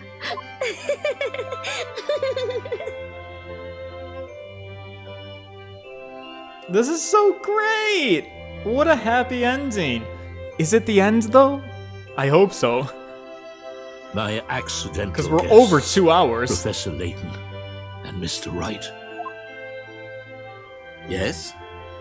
I must say, I am indebted to you. That's reasonable. Don't mention it. I mean, you could pay us, since you're a multi-billionaire. You know, When I started planning my revenge 3 months ago, Mr. Layton was a part of my plans. I needed to lure him to Labyrinthia. Why me?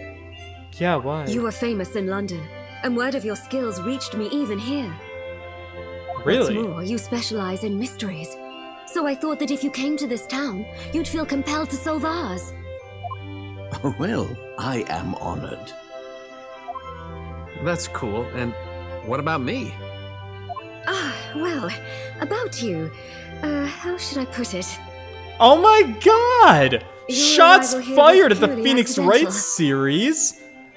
Clearly, this game was made by the Layton producers. Like, let's hype up Layton and let's bring down Phoenix a notch. You mean it wasn't planned? As you know, Isabella escaped and got involved in that incident on the freighter. As a consequence, I had no choice but to bring you here. I see. I shouldn't have asked. My fragile pride suffered yet another blow. I feel you, Phoenix. Nick, you can't escape your fate. You're doomed to always find trouble if it doesn't find you first. How about some words of sympathy for a change?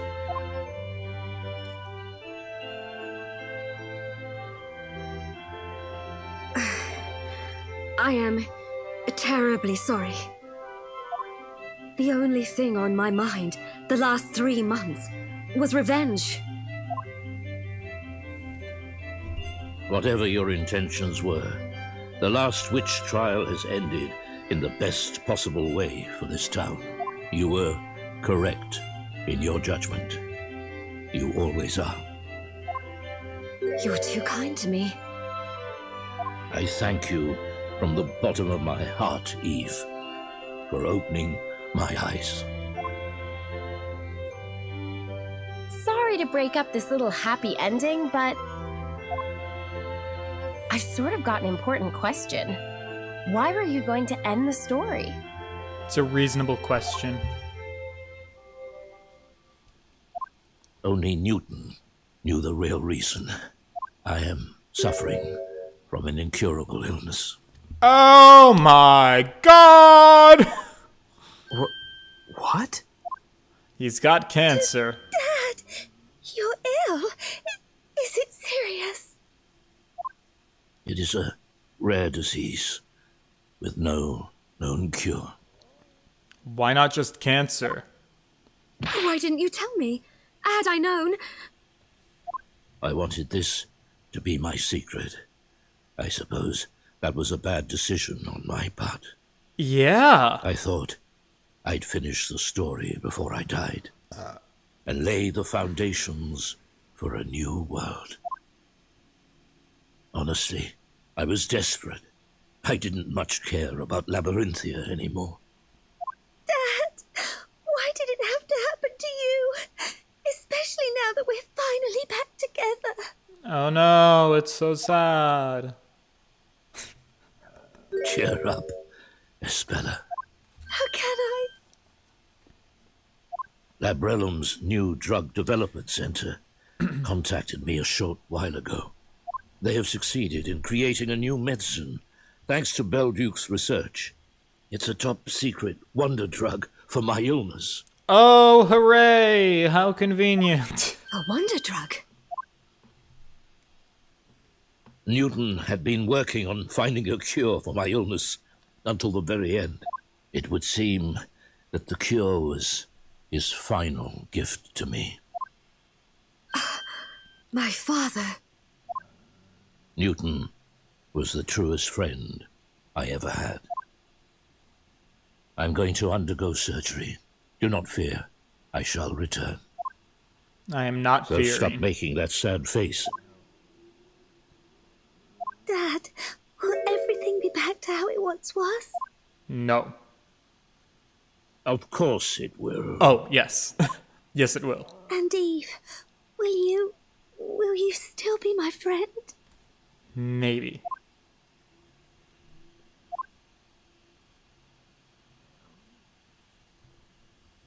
Of course. Aw, what a happy picture. They're all together, you guys. I hope that means this is the end.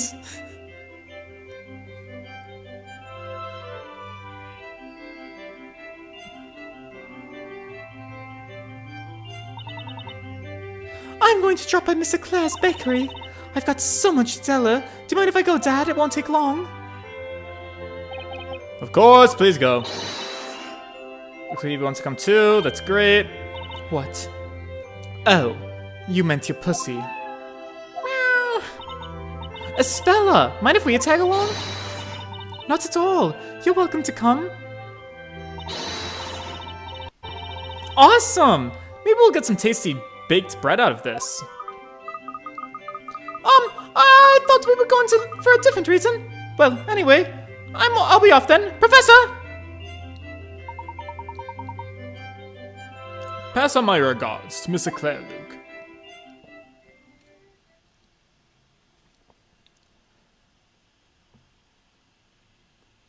Are we done? I don't want this to go into another stream. So, what's gonna happen to the town? I've released everyone from hypnosis. They will soon recover their memories of their lives before Labyrinthia. You mean 10 years ago?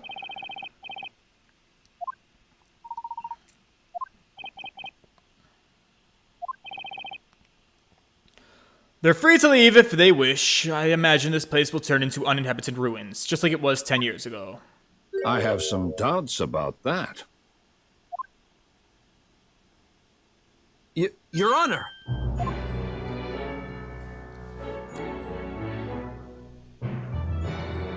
I now understand that this town is an artificial creation of you. Nonetheless, to us Labyrinthians, the past 10 years were real. Right. No one can yet tell how this town will change. However, it is possible that some people will want to stay. That's reasonable, actually. Perhaps you will find yourself creating a new town. Because they were all miserable in their old lives when they agreed to leave, so they might not want to go back to their old lives. I am no longer the judge, but if possible, I would like to remain here. You have my gratitude, Your Honor. You need not address me as Your Honor anymore, Sir Storyteller.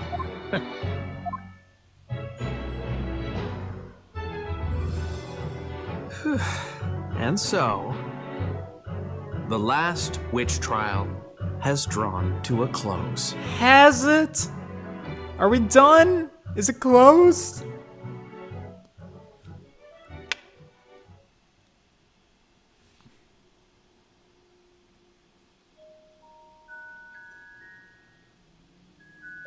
What did Mr. Wright, Mr. Layton, and my father talk about? I don't know. What did they talk about, Hunty?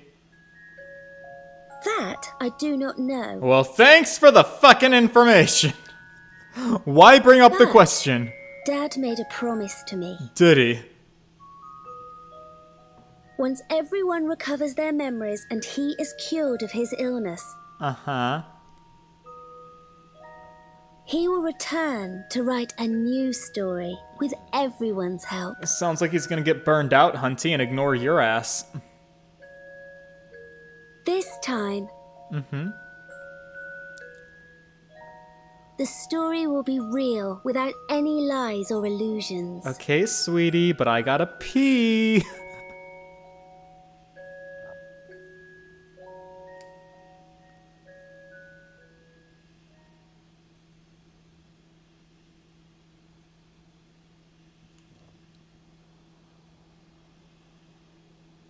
Oh, look at this photo of them all.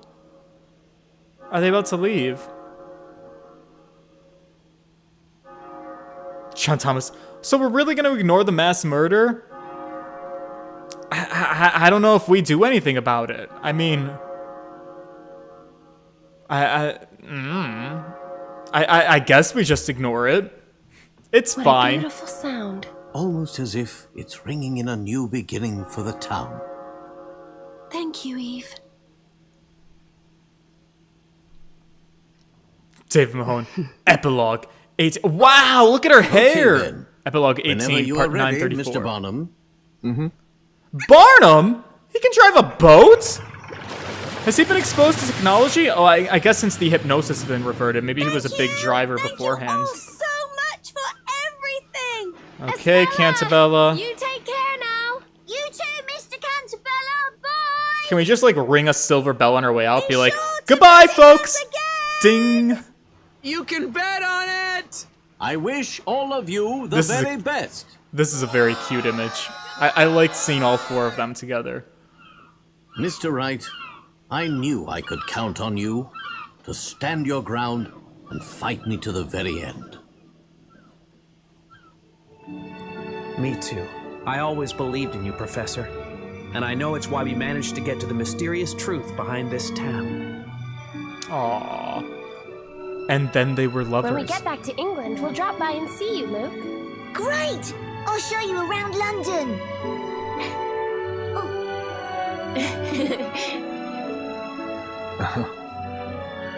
Okay, jawline.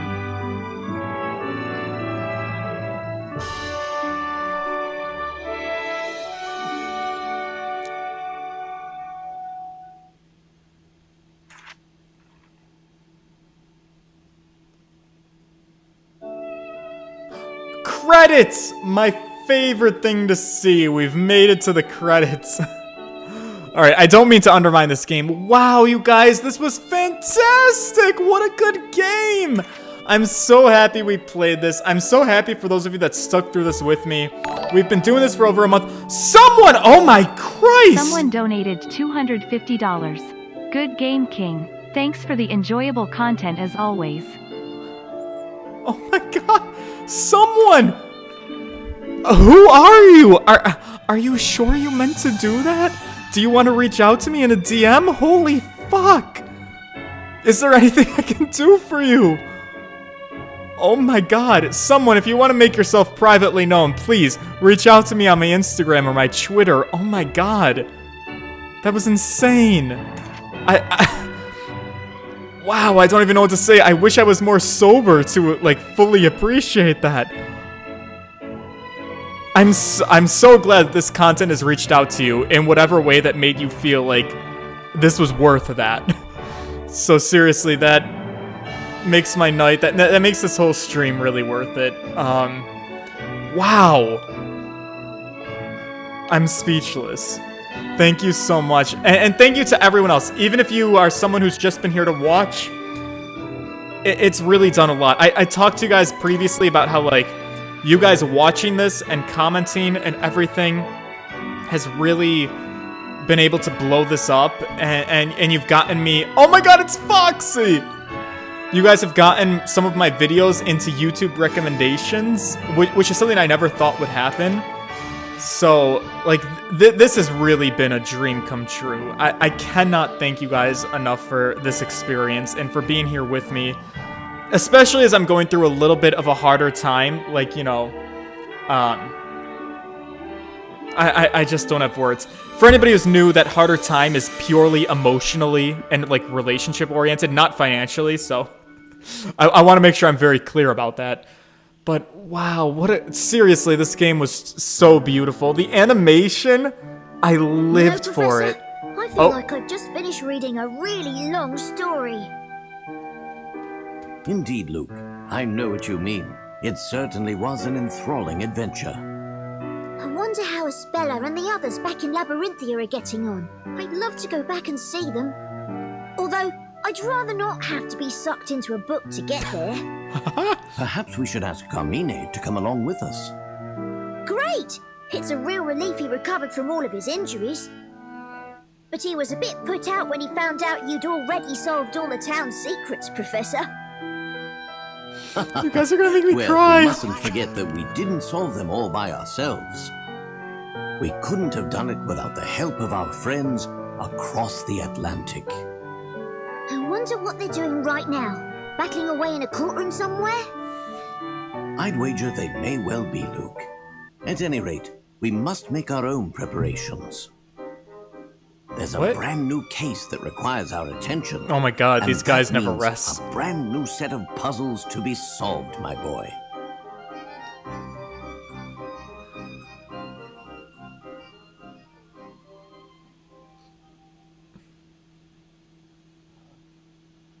Hold it! What's the matter? Ah! Edgeworth! Got your tongue? No Or are way! you still in a holiday? Edgeworth in 3D! I gotta look at him! Clouded as the English sky. His voice! Any hints, Maya? Not really. If only the professor were here. I think at this point you've got to use that patented spell of yours, Nick. Uh-huh. Patented spell? Uh-huh. Hello, Earth to Nick. Just when we think it's all over, you always use it to turn the tables. Ah, got it. I just have to close my eyes and say the magic word. Luckily, I don't need a witch's scepter for this one. Save the chit Between chat heaven for and hell, I'm later, so Wright. sorry for your ears. I've almost missed that utterly annoying spell of yours. Fine, let's hear it then. Just take a deep breath and give it all Oh my you god. got. Oh my god, it's the classic Ace Attorney Edge ending. Here goes. Objection! Oh my god, I love it. And more credits. Oh. I feel like such a clown. Look, I'm naked, I'm drunk, I'm crazy. I have to piss so fucking bad. Whoever someone is in the chat, please, please reach out to me on Instagram or Twitter or OnlyFans, wherever you follow me. Please, I need to give you an appropriate thanks. That was unfathomably generous of you, if you meant to donate that much. Wow. Guys, I'm so happy I get to spend these nights with you. Like, especially in these moments where I'm feeling like down and low. This gives me such like an emotional high, I can't explain it. It's been so good. One more free flex, just for everybody. I'm so happy that we did this together, and I can't wait till we play the next game. God, thank you for everyone who donated. Thank you for those of you who gave me shots. Thank you, John Thomas, who got me naked. Thank you for those of you who took a little flex. Curtis Price, you were one of them. I appreciate it all. What game will I play next? I'm not 100% sure. Tomorrow's a Friday, so I'm going to take Friday and Saturday off. I anticipate being back on Sunday with a new game, whatever it may be. I don't know. I'm going to decide in the next 2 days. Oh, God. Tim Wiggins, thank you for being here. Thank you for watching the stream. For those of you that are going to watch this not live, if those of you who get this later, thank you guys. Even though you're not here live, I appreciate you for checking in regularly and watching these streams and liking them and engaging with them. Like I said, the engagement is super fucking helpful. And it just really makes my day. Barnum looks so handsome. Partners in Time, it might be Partners in Time. If you guys don't kill me, it might be Bowser's Inside Story, just because I have Bowser's Inside Story right now, but I don't own Partners in Time. I don't know how, like, sacrilege it is to you guys to play these out of order, so some of you might be, like, super pissed about that. I don't know what to say. But we will see. I'm gonna try to work on it. God, this has been so good. Regardless, I hope that you guys will be here for the next game, whatever it is. I'm so excited to play whatever I do play. Because I know you guys will be here. And I know it'll be a fun time. God, look at these animations. Look at Phoenix! Can I say, one of my favorite things was seeing anime cutscenes of Phoenix Wright and Maya. Having played with them for 3 games, seeing them brought to life in an anime style with, like, professional voice actors, that was fucking beautiful. I can't get over it. It was so good.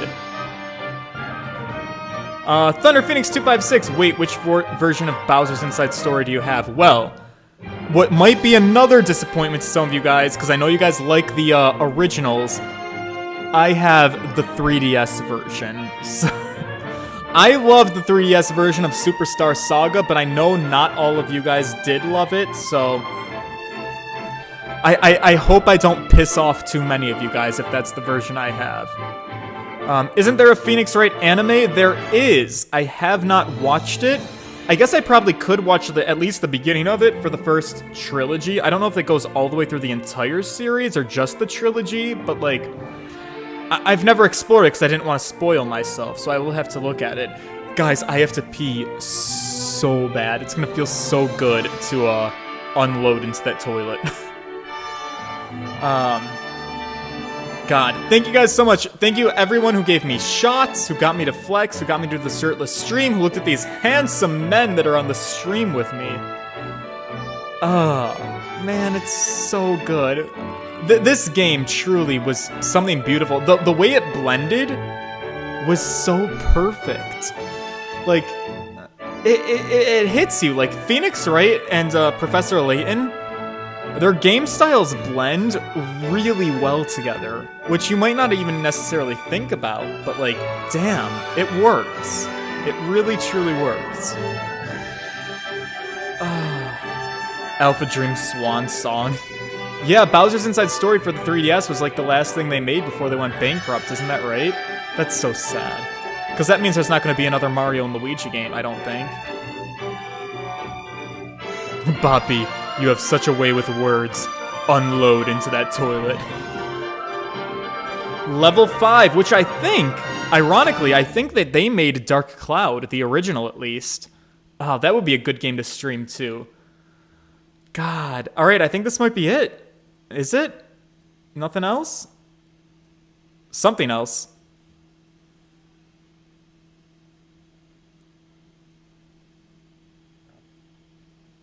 Finn. That means end. Alright, I guess that is the end, truly. Yeah, if I hit the A button, does it do anything? It does. It probably sends us back to the title screen. Oh no, we solved everything. Nice. Let's open her up. The Great Witch Bezella was a fictional character created by the storyteller to protect young Spella from This spawns the many mysteries that followed. Nice. 1 credibility. Great. I'm so proud of our performance. Well done! You've beat the game! You may now make a special game clear save data file. When you load the data from this file, you'll be given a choice of 2 starting locations. The first is within the underground ruins.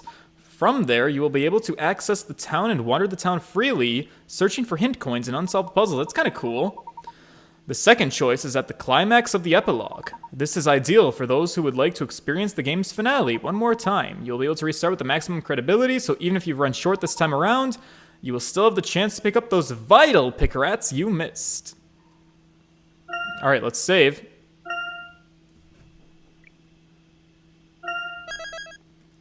Perfect. Alright, seriously though, you guys, this was such a long stream, so for those of you that stuck here the whole time, I thank you. My 3DS is about to die. This has been amazing. If you could please leave a like before you leave. The likes are super helpful. Your engagement is super helpful. Any comments left post-stream, if you're somebody who's watching this not live, is super helpful. God, this has been so good. Thank you guys so much. You guys really made my night. And on a night where I really, really, truly needed it. I was so down in the dumps, and you guys brought me right back up. So seriously, I can't thank you guys enough. And I hope that whatever game I do end up playing on Sunday night, whether it's Bowser's Inside Story or something else, I hope that you guys will be there. I hope you guys will be ready to play an adventure with me. It'll be a good time. I look forward to seeing you. And with that, I'm going to release you for the night because it's fucking late. All right. Goodbye, you guys. Toodles! Thank you so much for sticking around with me. I appreciate it so much. Seriously. All right. Goodbye.